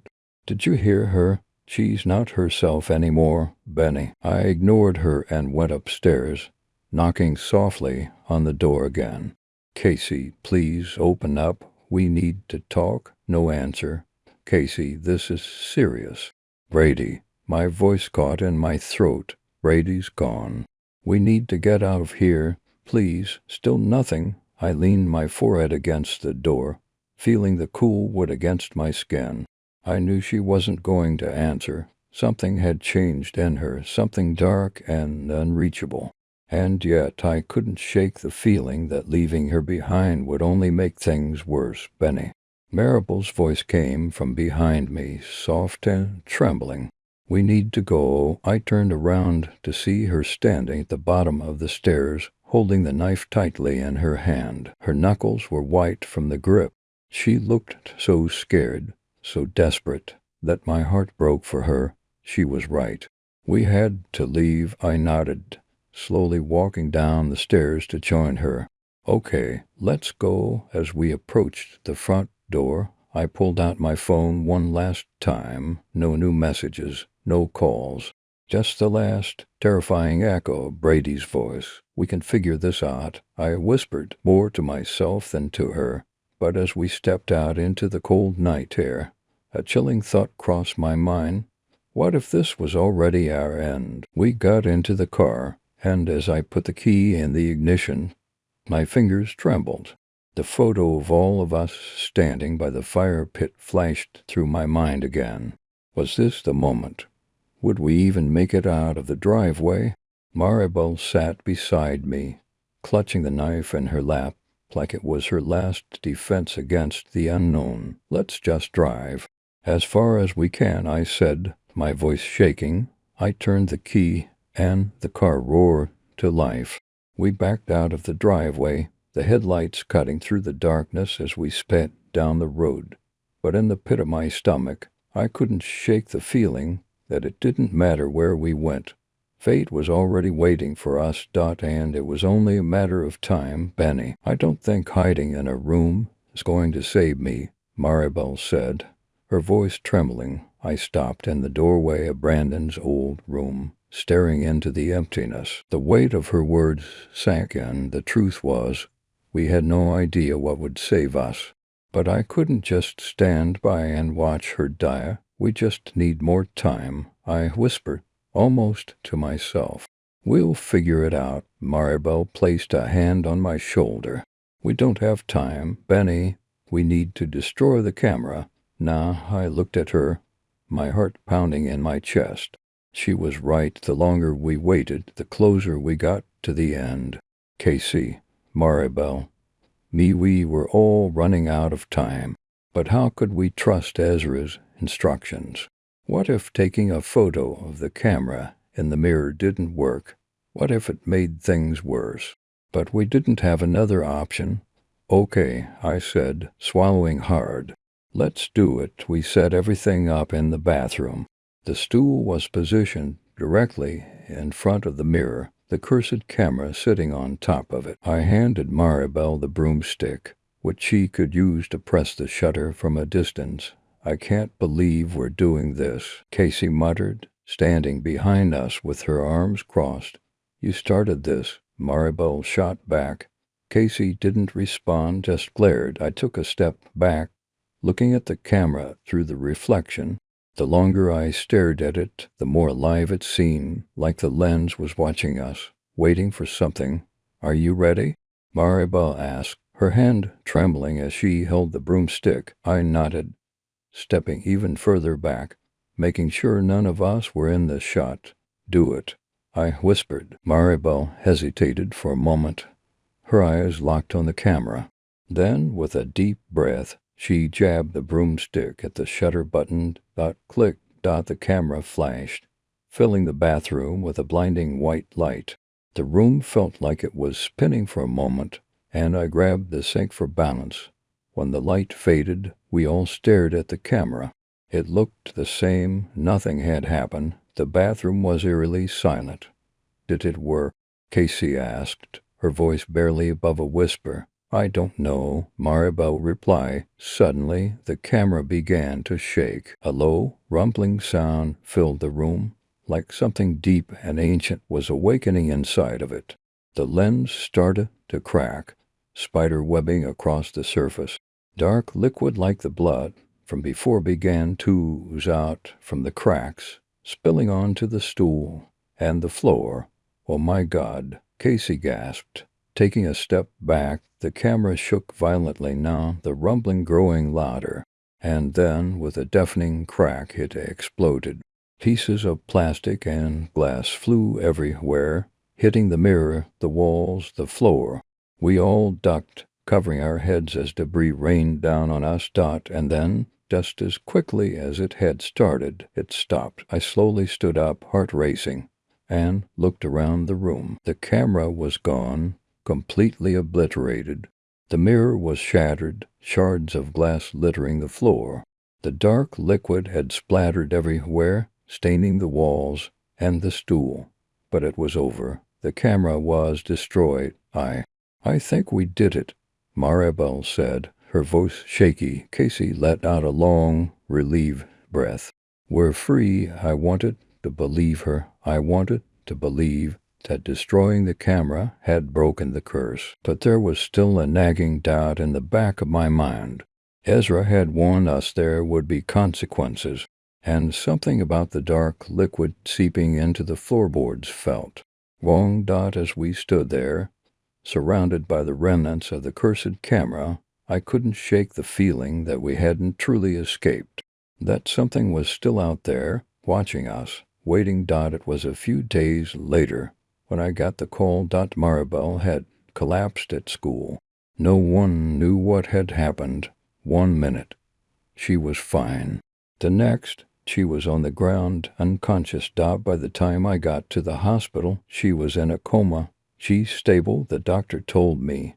But his voice was grim. We don't know what caused it. We're running tests, but so far, there's no explanation.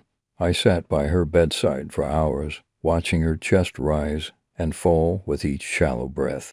I wanted to believe this was just a freak accident, that it had nothing to do with the camera. But deep down, I knew the curse wasn't gone. It had just changed, shifted. And now it was coming for us in a new way. Maribel had been the next in line. Now it was Casey, then me. As I sat there, holding Maribel's hand, I realized something horrifying. Destroying the camera hadn't saved us. It had only delayed the inevitable. The curse wasn't tied to the camera anymore. It was tied to us.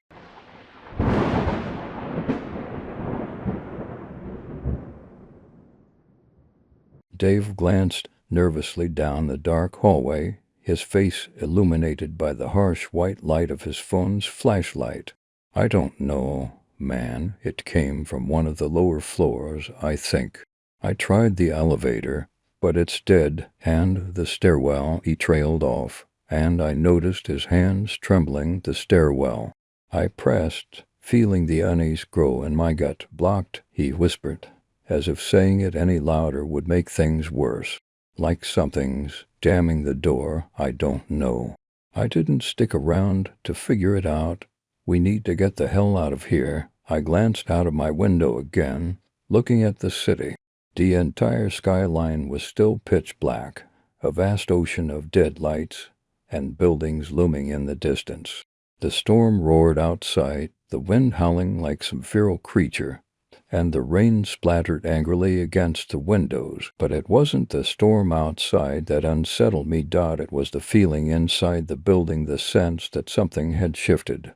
That this place, this sleek, modern high-rise, had become a trap. We need to check on the others, I said, trying to push the growing fear aside. Mrs. Patel, Mr. Grayson, are you serious? Dave's voice cracked. Something's wrong here, Alex. Like really wrong. We should just stay put.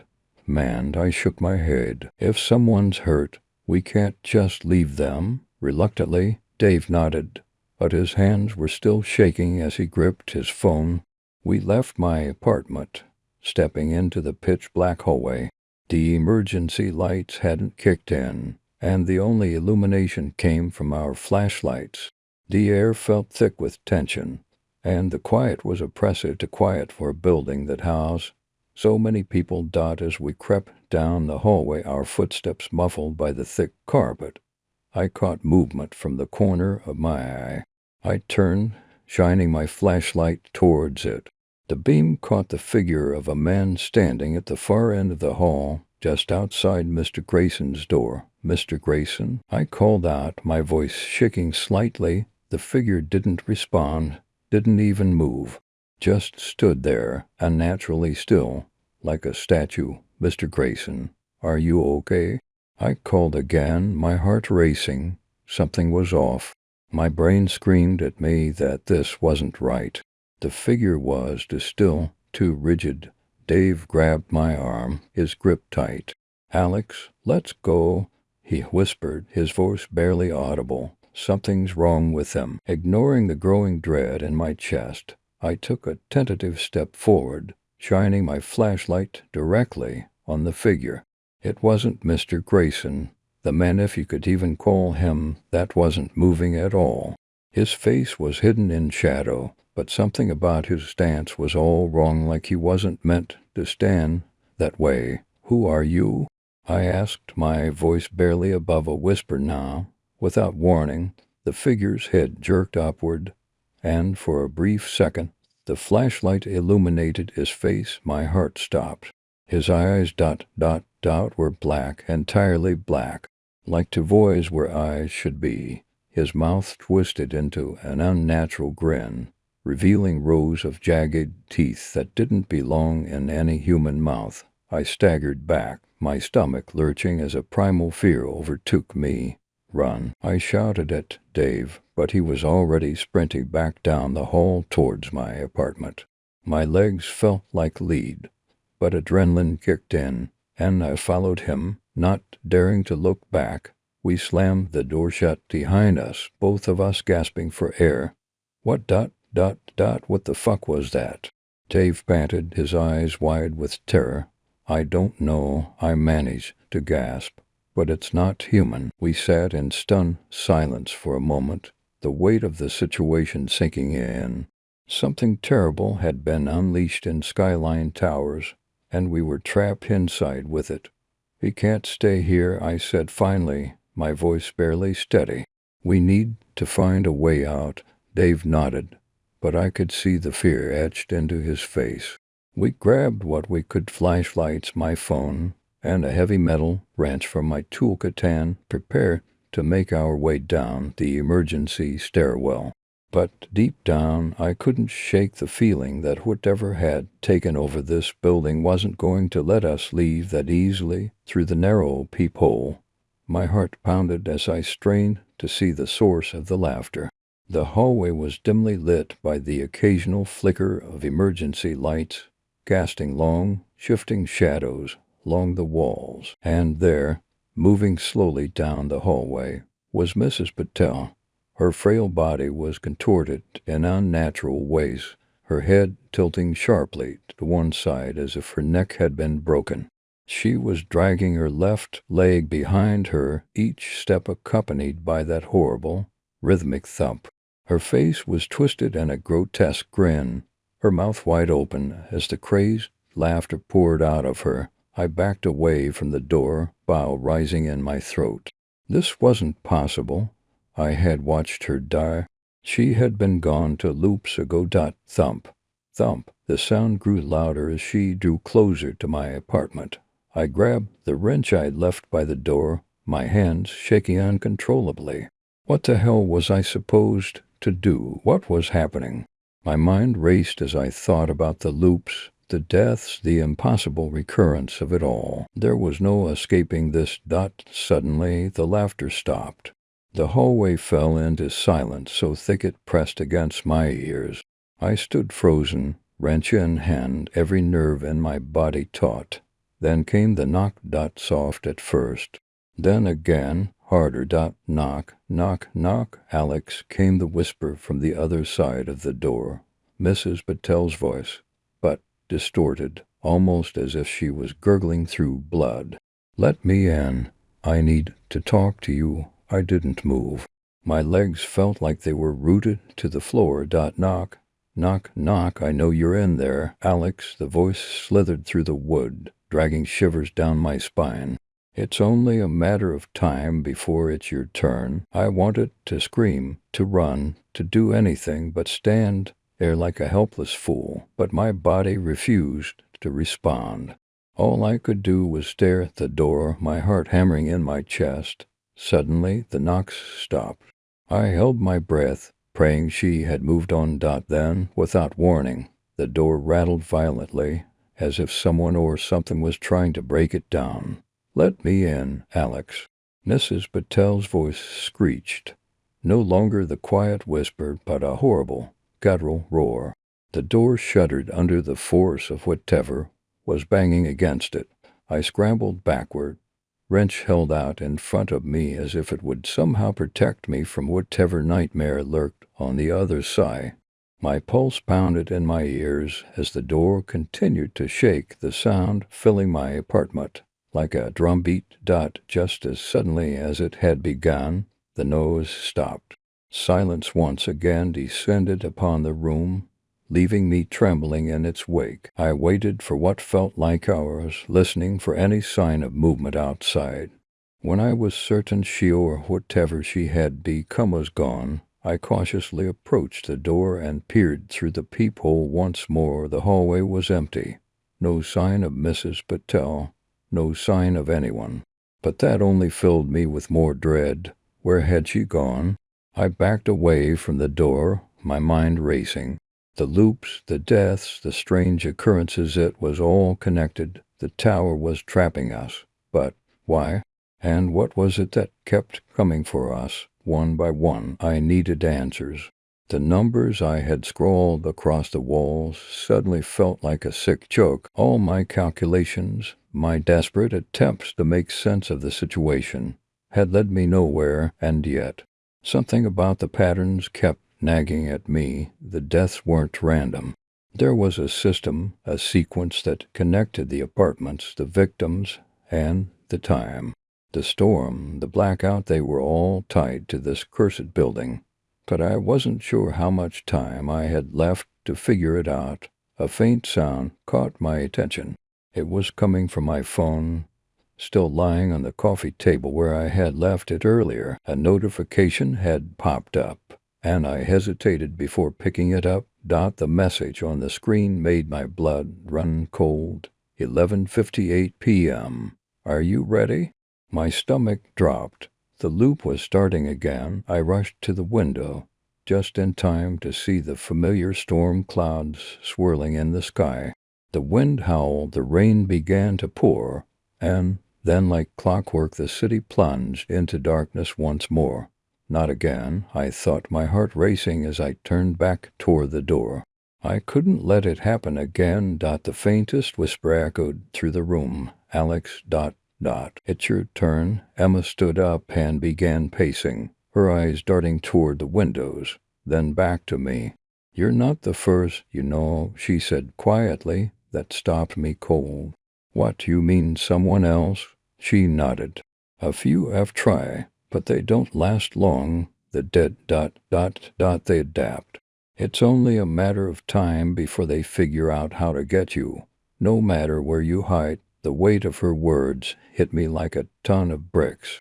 I wasn't unique. This wasn't some grand escape. It was a brief reprieve in an unending nightmare. So what do we do? I asked, feeling desperation rise in my throat. Emma glanced at a pile of notebooks on the table next to her. They were thick, filled with handwritten notes and crude diagrams. I've been tracking the loops for months, she said, picking one up and flipping through it. There's a pattern, but it's not just about the deaths. What do you mean? I asked, moving closer to get a better look. She pointed to a section filled with numbers, room assignments, and times. Every loop, something changes. Not just who dies or where, but the building changes.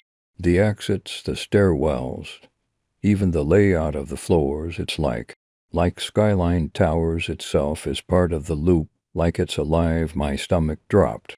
I hadn't noticed, but then again, I had been so focused on the deaths and the reset that I hadn't thought to question the layout.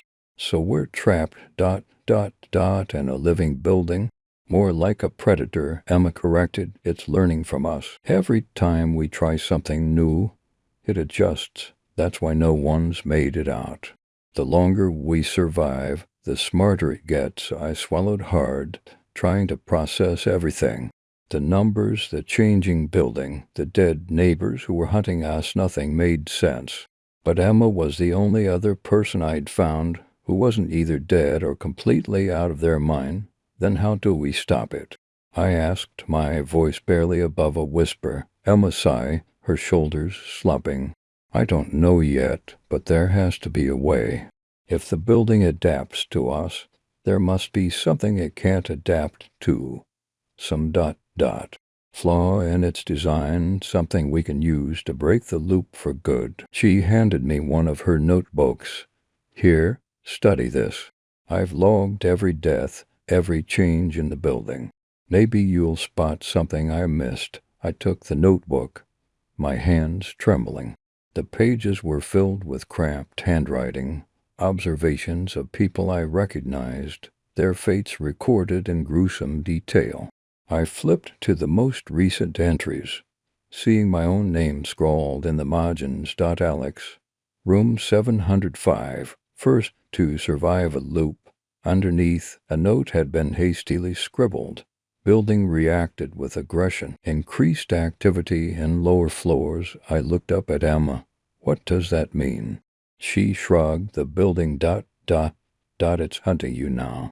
The loops are getting more violent because you're messing with its order. I felt a cold sweat break out across my forehead. So every time I try to survive it's making things worse. Maybe, Emma said, her eyes narrowing. Or maybe you're getting closer to figuring it out. Whatever you did, it's forcing the building to reveal its true nature. That could be the key. I sat down heavily on a nearby chair, flipping through the pages as I tried to understand the bigger picture. My mind spun with fear and confusion, but one thing was clear. This wasn't just about surviving each loop. It was about outsmarting something that shouldn't even exist. What about the others? I asked, glancing at the door. The people who've already turned. Emma's face darkened again. They're part of it now. The building uses them to maintain control. They're not really our neighbors anymore. They're extensions of the building itself. I shuddered, thinking of Mrs. Patel's twisted, grinning face. So there's no saving them. Emma shook her head. No, they're gone. But if we break the loop, we might break whatever control the building has over them. It's our only shot." Silence settled between us as I processed her words.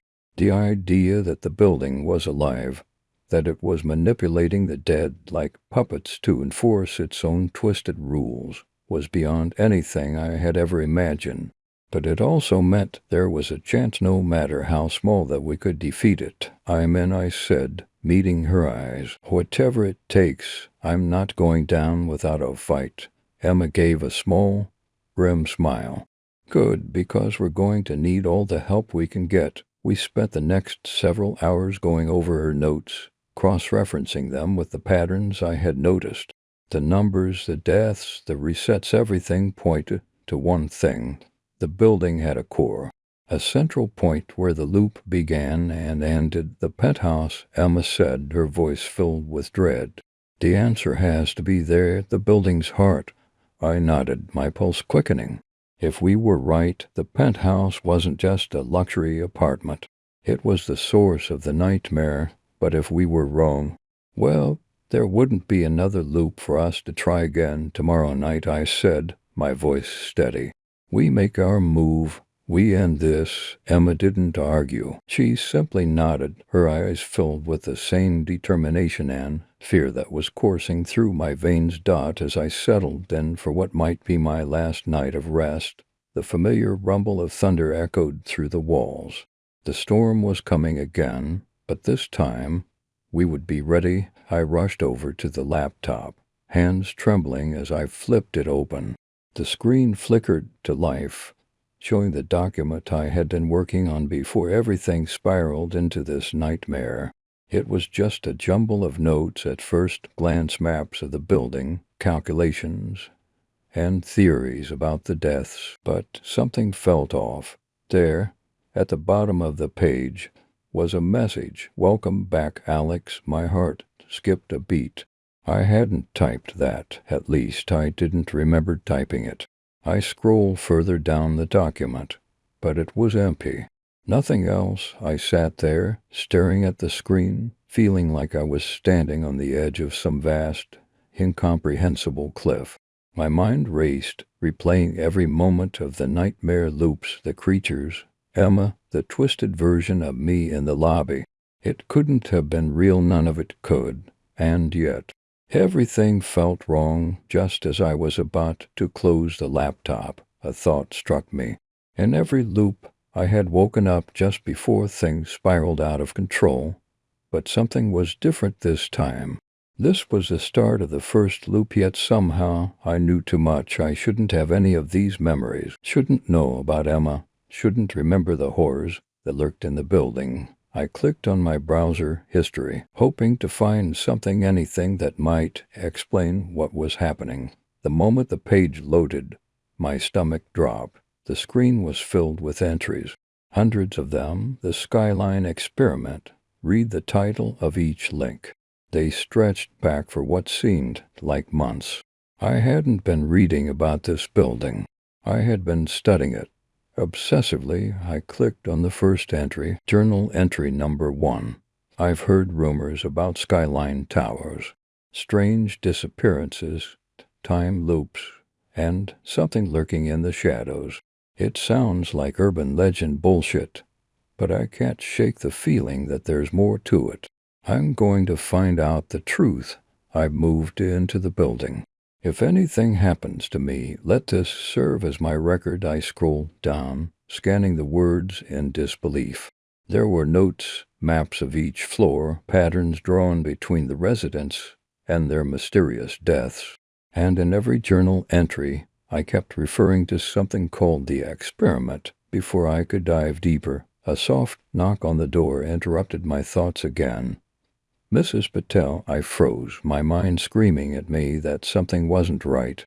I knew this. I'd lived it over and over again. But this time I felt a deep, gnawing dread that something even worse was coming. I slowly made my way to the door and peered through the peephole. Mrs. Patel stood there just as she had every time before. Her kind face, her worried expression, but something was different. Her eyes. There was a flicker of darkness, a faint reflection of the black pits I had seen in the later loops. She knocked again, more urgently. "Alex, are you all right? Let me in." I backed away from the door, heart pounding. I couldn't let her in. Not this time. Not after everything I had seen. But then, from behind me, I heard the unmistakable sound of a soft giggle. A child's giggle. I spun around, terror clutching at my throat. Standing in the middle of my living room was a small girl. Her hair was long and dark, her eyes wide and innocent, but there was something so terribly wrong about her smile. It was too white, too knowing. "Lily," I whispered, the name falling from my lips before I could stop myself. I had never met her before. She didn't exist. She couldn't exist. But as I stared at her, I realized that she did. She wasn't just a figment of the loops. She was real. Or, at least, she was becoming real. "Come play with me, Daddy," she said, her voice soft and sweet. But her eyes, they were the same black voids as the twisted version of myself I had seen in the lobby. I stumbled back, knocking over a chair in my haste. "This isn't real," I muttered, clutching my head. "None of this is real." The lights flickered. Mrs. Patel knocked again, her voice more insistent. "Alex, let me in, please." And then I felt it, a pull, like something deep within me was unraveling, like the very fabric of my reality was being torn apart. I sank to my knees, clutching the sides of my head, trying to block out the sounds, the knocking, the giggling, the distant howls from the streets below. My vision blurred, and for a moment, I thought I could see the darkness creeping in from the edges of the room, closing in on me. Lily's voice echoed in my head. "It's okay, Daddy. We're going to be together forever." And just as I felt myself slipping into the void, the different voice cut through the chaos. "Alex." "Emma." It was Emma's voice. I snapped out of it, gasping for air. The room was silent. Lily was gone. Mrs. Patel's knocking had stopped. I blinked, disoriented, and stumbled toward the door. Throwing it open, I saw nothing but an empty hallway. No Mrs. Patel. No sign of anything out of the ordinary. Except ... a note taped to the doorframe, written in my own handwriting. "Welcome back, Alex. Time to play." I staggered back inside, closing the door behind me. My mind raced. Everything I thought I knew had been turned upside down. Was I truly the architect of this nightmare? Had I been part of the experiment from the beginning, or was there something even darker at play? One thing was certain.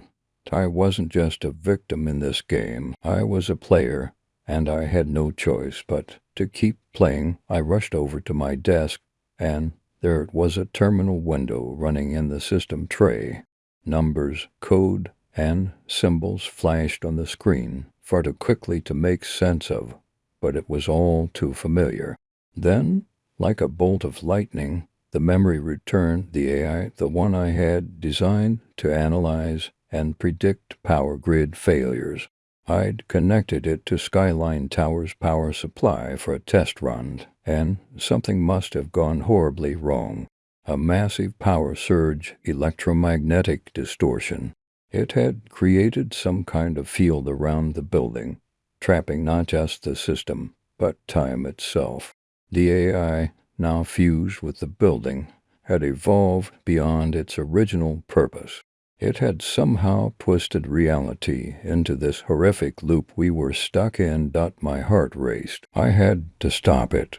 I moved to shut the program down, but the entire system was frozen, unresponsive, except for that damn terminal window, relentlessly scrolling code that felt like it was taunting me.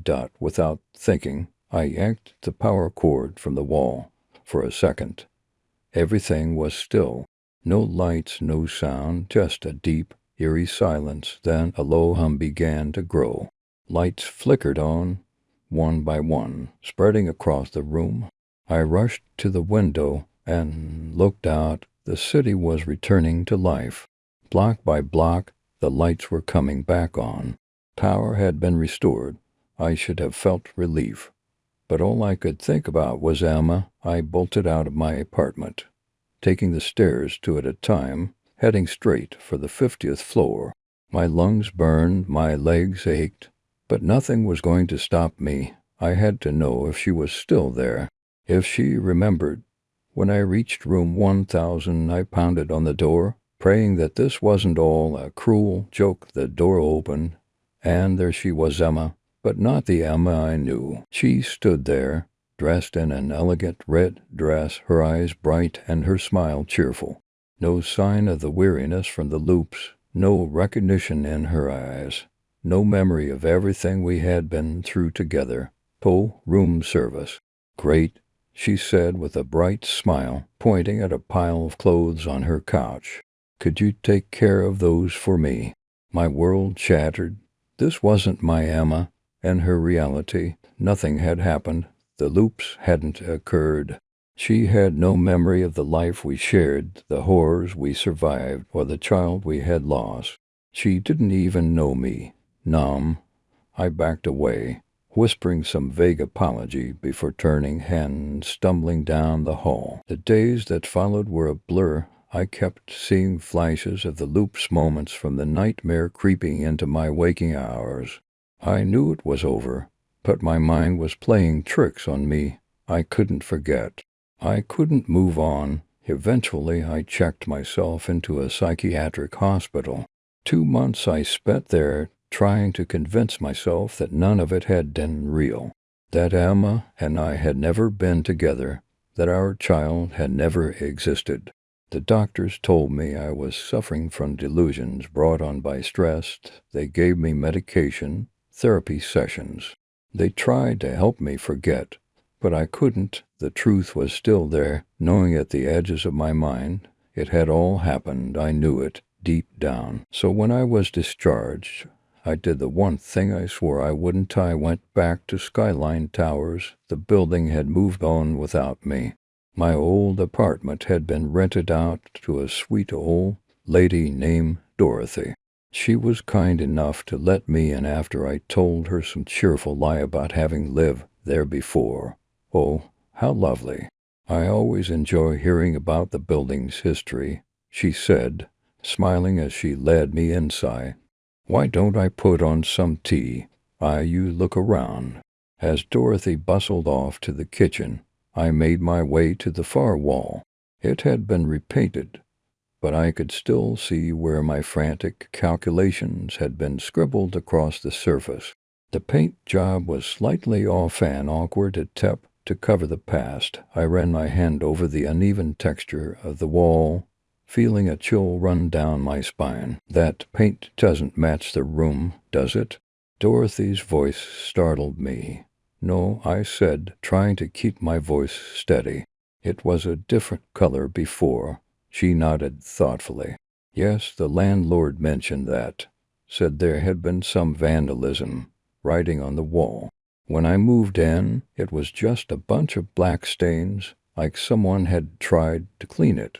I had my grandson paint over it." I turned to her, heart racing. "Did you see the writing before it was painted over?" Dorothy thought for a moment. "Oh, now that you mention it, I did find some papers under the mattress. They were full of strange scribbles, numbers, symbols, and one word that kept repeating. Loop or something like that. I didn't know what to make of it, so I threw them out." My chest tightened. It was real, all of it. The loops, the nightmare, Emma. It had all happened. I made my excuses and left Dorothy's apartment, my mind racing. The proof had been right there in my notes, my calculations. I wasn't crazy. The loops had been real. But now, with the AI shut down, the world had moved on, and I was left alone, haunted by memories no one else could remember. Now, sitting in my apartment, I'm writing this all down because I need someone to know. I can't let this go. I've seen the truth, and I'm scared of what might come next. But doing nothing feels worse. I have to go back to Skyline Towers. I have to recreate the events to find a way back to the loops. To find Emma again. It sounds insane. I know. Maybe I am crazy. But with the proof I've found, I can't just walk away. I need answers. I need to understand what really happened in that building. I need to know if I can bring her back. I'll keep you updated. Reddit. If I find anything, if something goes wrong, you'll be the first to know. And if you don't hear from me again, either I've succeeded or I've failed spectacularly. Wish me luck or don't. I'm not sure which is worse anymore.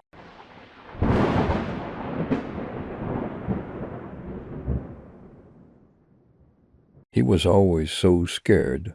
Every night, he would climb into bed with my wife and me. Mommy, Daddy, I'm afraid of the dark. It had become a nightly routine. We tried everything staying in bed with him until he fell asleep. Night lights, stuffed animals, nothing helped. I suggested to my wife many times that maybe we should just let him sleep with us, but she always said no. She believed it was just a phase and that we needed to stay firm for his sake. Surprisingly, things changed when we moved from our 2-bedroom apartment to our first real home. We had saved up for almost 10 years to buy it, and it was exactly what we dreamed of. Wooden floors, rooms so big they echoed, and a huge backyard. The first night in our new house, I expected our son to come running into our room like he always did. But when my wife and I woke up the next morning, it was 9 a.m., and our son was still in his own bed. I sat at the kitchen table with my coffee and newspaper when he came downstairs. Good morning, buddy. You slept in your big boy bed all by yourself. I couldn't hide my excitement. I was honestly worried that his fear of the dark would last forever. He laughed a little and said, "Don't be silly, Daddy. I wasn't alone." I was confused for a moment. Did my wife sleep in his room with him? Or maybe he crawled into our bed at some point without me noticing. What do you mean, son? I didn't hear you come in. My friend was with me, he said, smiling brightly. Daddy, can I watch Bluey while I eat breakfast today? No, son, you know the rules. No food on the couch. We don't want it covered in eggs. Then it hit me. Wait, what friend? I asked, feeling puzzled. My friend, he repeated, grinning. Please, Dad. I promise I won't get eggs anywhere. Not today, little guy. Mom would get mad at both of us. Maybe tomorrow. He slumped down at the table with a bout and started eating his breakfast as fast as he could, eager to catch the new episode of his favorite show. Later that day, I told my wife about our son's friend. She just laughed it off and said I shouldn't worry. She thought having an imaginary friend was good for him, especially if it helped him sleep. I agreed and didn't think much more of it.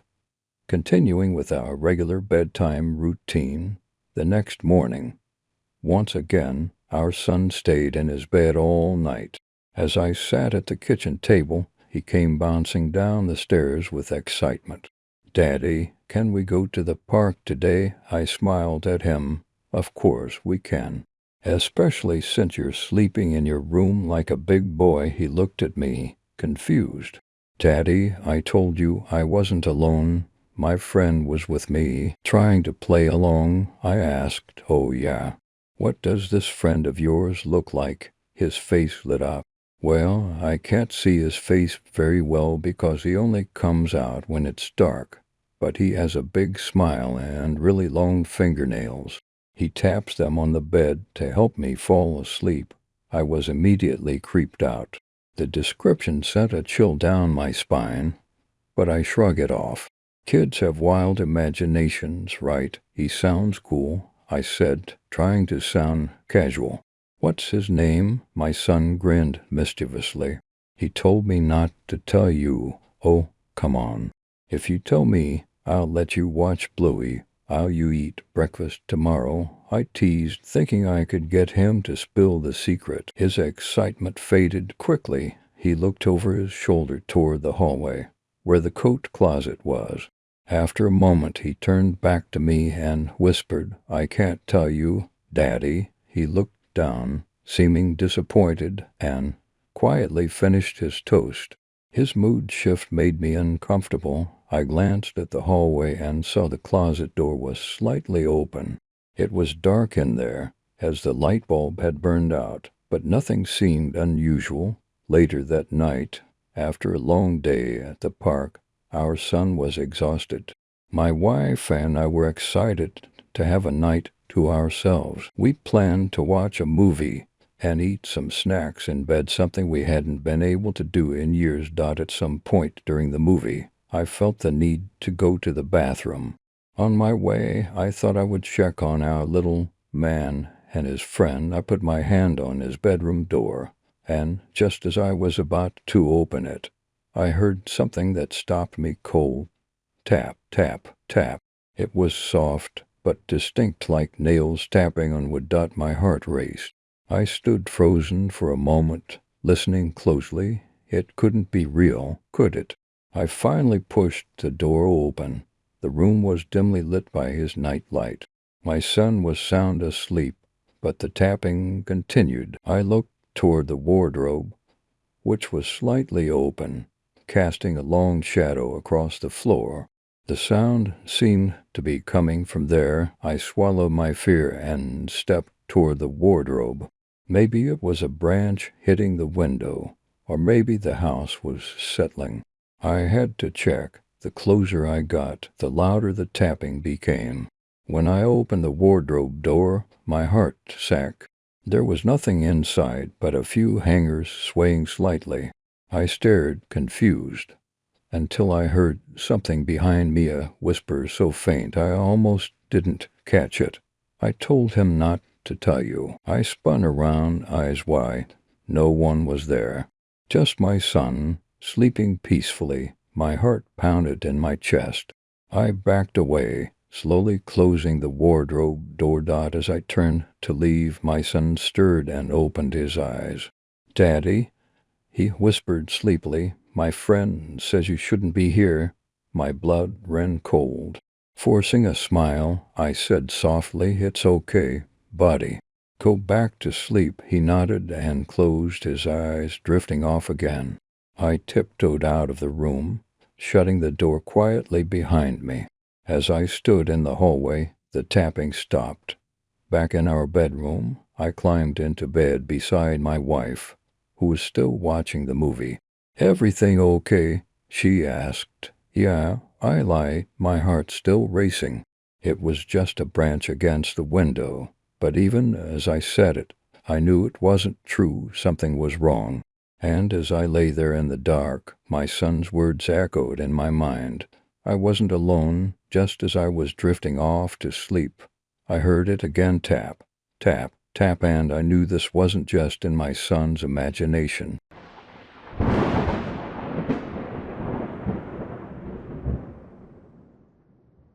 The subway rattled forward, and I let out a sharp breath, frustration gnawing at me. My phone's lack of service wasn't helping, but what really irked me was the gaping hole in my memory. McElrath Woods, the missing children, my own injury. What the hell had happened to me? I sat back, the hum of the train vibrating through the plastic seat, and stared at the ceiling. The scar on my head, the missing tooth, the smudge rock dust in my hand. These were pieces of a puzzle I hadn't even known existed until now. How could I have forgotten something this monumental? Trauma, I guessed, suppressed memories, perhaps. But what good was that knowledge now? When I felt like I was drowning in uncertainty, I glanced around the subway car. The crowd was thinning out, people shifting to their exits, but no one was really registering. The faceless mass of commuters blurred together. I couldn't shake the unease creeping up my spine, that tingling sensation like I was being watched. But when I looked again, everyone seemed lost in their own world except for that one man, standing a few feet away, his back turned to me. His pinstriped shirt struck a chord just like the man in my memories from McElrath Woods. The memory of that man was still fuzzy. He hadn't belonged there, among the trees and rocks. He looked out of place, too polished, too neat. His presence felt like an intrusion into our world of childhood games and creekside explorations. I felt my pulse quicken. What if he wasn't just a figment of my fractured memory? What if he was real? What if he had something to do with Mark and Beth's disappearance? The train screeched into the next station, the door hissing open. The man in the pinstriped shirt stepped off without so much as a glance back. I could have sworn there was something deliberate in his movements. My instincts screamed at me to follow him, but my feet stayed planted. What the hell was I doing? Chasing ghosts when the doors closed, sealing me inside the car? I cursed under my breath. I needed to stay focused. The answers weren't going to come from stalking some random guy in a pinstriped shirt. No, I had to go back to Albertville, to McElrath Woods. That's where everything had started, and that's where I'd find whatever I needed to piece it all together. I glanced down at my phone again. No service, of course. The train plunged deeper into the tunnel, the fluorescent lights flickering above. I leaned back, closed my eyes, and let the rumble of the subway carry me forward. I'd find answers. I had to. The lives of my friends, my own past, depended on it. The two objects rolled to a stop on the couch. My heart skipped a beat as I realized what they were. Rocks, not just any rocks, but the kind you found by a creek, smooth in places, but pockmarked with flecks of mineral that caught the light. They were old, cold, and unsettlingly familiar. I stared at them, hands trembling. Why would that man give me rocks? My mind raced back to the woods, to that day, now decades ago. The man in the suit, the creek, the skipping stones, the memories I'd been fighting against. Those that I had pushed into the far recesses of my mind, flooded back with a sharp, sickening clarity. I saw myself by the water, but hair plastered to my forehead, blood soaking into my shirt. I remembered Mark and Beth, their laughter fading as I drifted farther down the creek, the sound of the current pulling me away, and then the same man I had just met on the train, looking impossibly clean, like he didn't belong. I hadn't realized it then, but he wasn't just a stranger. He was there for a reason, standing on the other side of the water, watching me with unnerving calm. And now, after all these years, he had found me again. I felt the panic rise in my chest, sharp and suffocating. Grabbing my phone, I started typing, desperate to find more articles, to fill in the gaps where my memory faltered. The rocks seemed to taunt me, as if they held secrets I wasn't ready to face. But I couldn't stop now. I scrolled through my phone, my fingers shaking. Girl injured in McElrath Woods reports nitrogen monoxide memory of days spent missing. Whereabouts of other children. The headline glared at me from the screen, mocking my inability to remember what had really happened. I opened the article again, praying it would load this time. It did, slowly, agonizingly. The screen filled with text, and I skimmed through it, searching for answers. The article recounted the story of the three of us, how I was found alone, bloody and confused, wandering out of the woods days after we had gone missing. But there was more, something that hadn't been mentioned in the earlier report. A police statement I had somehow forgotten. Upon further investigation, it read, authorities found what they believed to be evidence of an unidentified adult male near the creek where the children were last seen.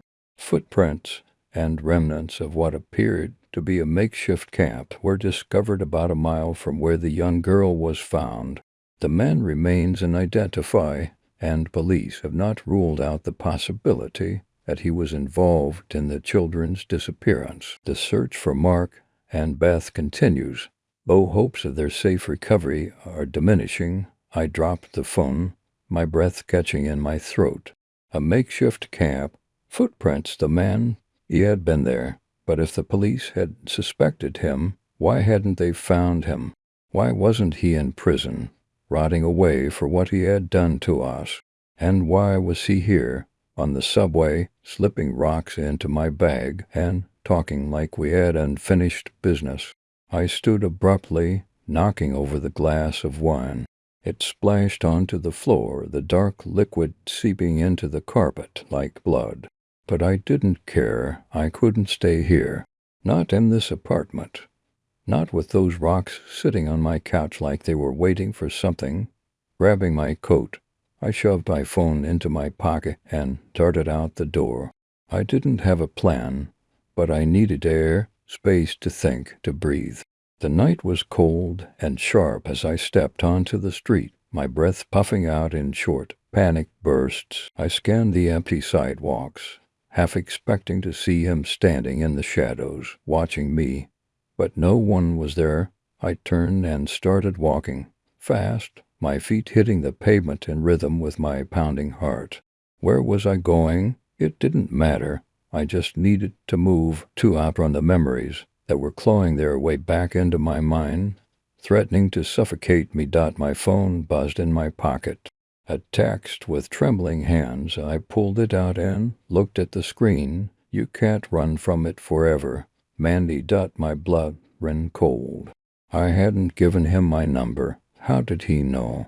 I stopped in the middle of the sidewalk, staring at the screen, my vision blurry with fear and disbelief.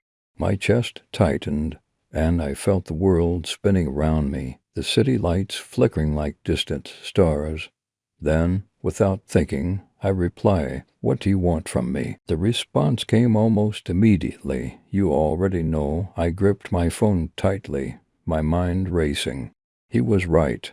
In a way I did know, somewhere, deep inside, I had always known. That day in the woods had never truly ended. The man had followed me out of those trees, into my life, working just beyond the edge of my memory, waiting for the moment I would remember our deal. But what had we traded? What had I given him in exchange for my life, for my freedom? And more importantly, what had he taken from me that I had yet to realize? My breath came in shallow, ragged gasps as I sat there, unable to move, unable to tear my gaze away from the stones that now lay haphazardly on the couch. Those names, etched so meticulously into their rough surface, had shattered everything I thought I knew. They had all been my friends, every single one, gone, not by coincidence or life's twists and turns, but because of me. I had given them up without even realizing it.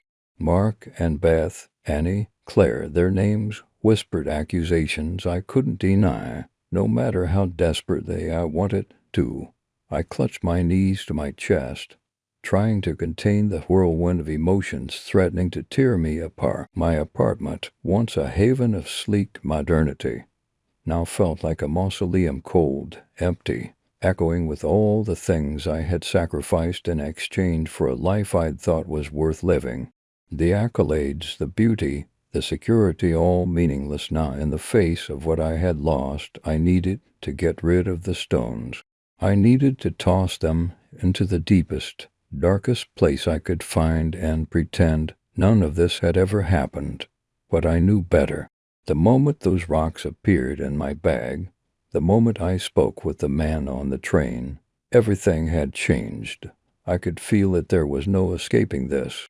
No matter where I ran, no matter what I tried, these rocks, these memories, they would follow me. And what scared me the most, more than anything, was the thought that I wasn't done paying. Claire's name had appeared on that stone, freshly etched as if to remind me that the deal wasn't finished. More would come, more friends, more people I cared about. And no matter how much I wanted to fight it, it would happen. The phone buzzed in my hand again, and I almost didn't look at it. I wanted to scream, to throw the phone across the room, But I couldn't. Instead, I typed back, my fingers flying across the screen with a mind of their own. Why me? Why now? The reply was instant, almost like he had been waiting for me to ask. You were chosen. We made a deal, and I've held up my end. Now you live the life you wanted, and I take what I am owed. That's how it works, Mandy. Always has. Always will. The weight of the words crushed me. I had been chosen. Chosen for what? I didn't even remember making a deal. How could I have agreed to something like this? And yet, the evidence was right in front of me, carved into those stones, written in the blood of the people I had once cared about. I stood up abruptly, the sudden movement making my vision blur. I stumbled toward the kitchen, needing something, anything to ground me in reality. I grabbed the nearest object, a glass of water, and gulped it down, trying to calm my shaking hands. The cool liquid helped, but only for a moment. In the eerie quiet of my apartment, I heard the faint strains of Vivaldi still playing. The music, once comforting, now seemed out of place, too refined for the chaos I felt inside.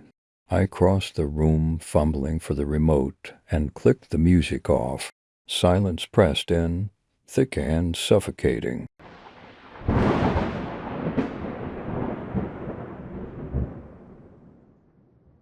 It was a chilly December morning, and I decided it was the perfect time to take a solo camping trip. The holiday season had everyone bustling around, so I knew the campgrounds would be quiet.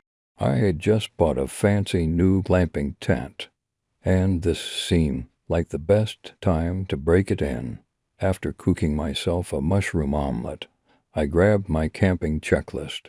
I made sure I had all the essentials: my canteen, portable satellite, sleeping bag, glamping tent, portable heater, laptop, snacks, lantern, and the trusty tent lock.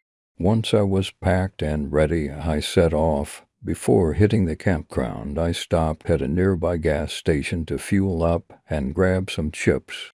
As I was waiting to pay, I noticed an old man.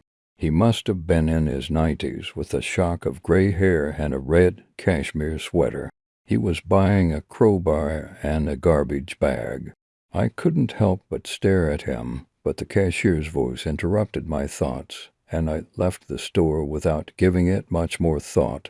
After a few hours of driving, I finally arrived at the park. The toll booth operator greeted me, telling me that campsite 12 was still available, and, to my surprise, the park was free today. I followed his directions to the campsite, excited to get set up. The trees swayed gently against a fiery orange sky, and I couldn't have imagined a more perfect spot. I spent the next hour setting up my tent, heater, and satellite, making sure I had everything in place before nightfall. Once everything was ready, I crawled into my sleeping bag, locking the tent behind me for extra security. I felt peaceful until I woke up thirsty in the middle of the night. As I reached for my canteen, I saw something outside, a silhouette of a man holding what looked like a crowbar. My heart raced. The figure disappeared as quickly as it appeared, but my nerves were on edge. I grabbed my lantern and hesitated. I had to check if my satellite was working, so I cautiously unzipped the tent and stepped outside. That's when I saw it, a body hanging from a tree and a garbage bag with the words "You're next" written in blood. Terror gripped me. I darted back into my tent, locking myself in again and trying to sleep, though my heart pounded the entire night. When morning came, the body was gone. I packed my things quickly and called the police. They said they would arrive by midday. Something felt very wrong, so I called the park office too, but they hung up on me. I knew I had to leave. Without thinking, I started hiking back toward the parking lot. But in my panic, I took a wrong turn. I stumbled upon a log cabin by a lake, and to my horror, I saw the same old blue pickup truck from the gas station. I turned and sprinted in the opposite direction, retracing my steps until I finally reached the parking lot. Just as I was about to escape, the gates shut in front of me. A voice called out behind me, "You thought you could escape that easily." It was the toll booth operator. He stepped into view, glaring at me. "I own this park, and for years, people have treated me like dirt. Now it's my turn to take control." Before I could react, a loud clang echoed through the air, and the toll booth operator crumpled to the ground. Standing behind him was the old man from the gas station, holding the crowbar. "Let's get you out of here, kid," the old man said, helping me into my car. I was too stunned to speak, but I drove away as fast as I could. In my rearview mirror, I saw the old man tying up the deranged toll booth operator. Weeks later, I learned that the operator had been sentenced to life in prison, and the old man had taken over the park's operations. Turns out the man I had feared was actually my savior. I guess that goes to show you really shouldn't judge a book by its cover.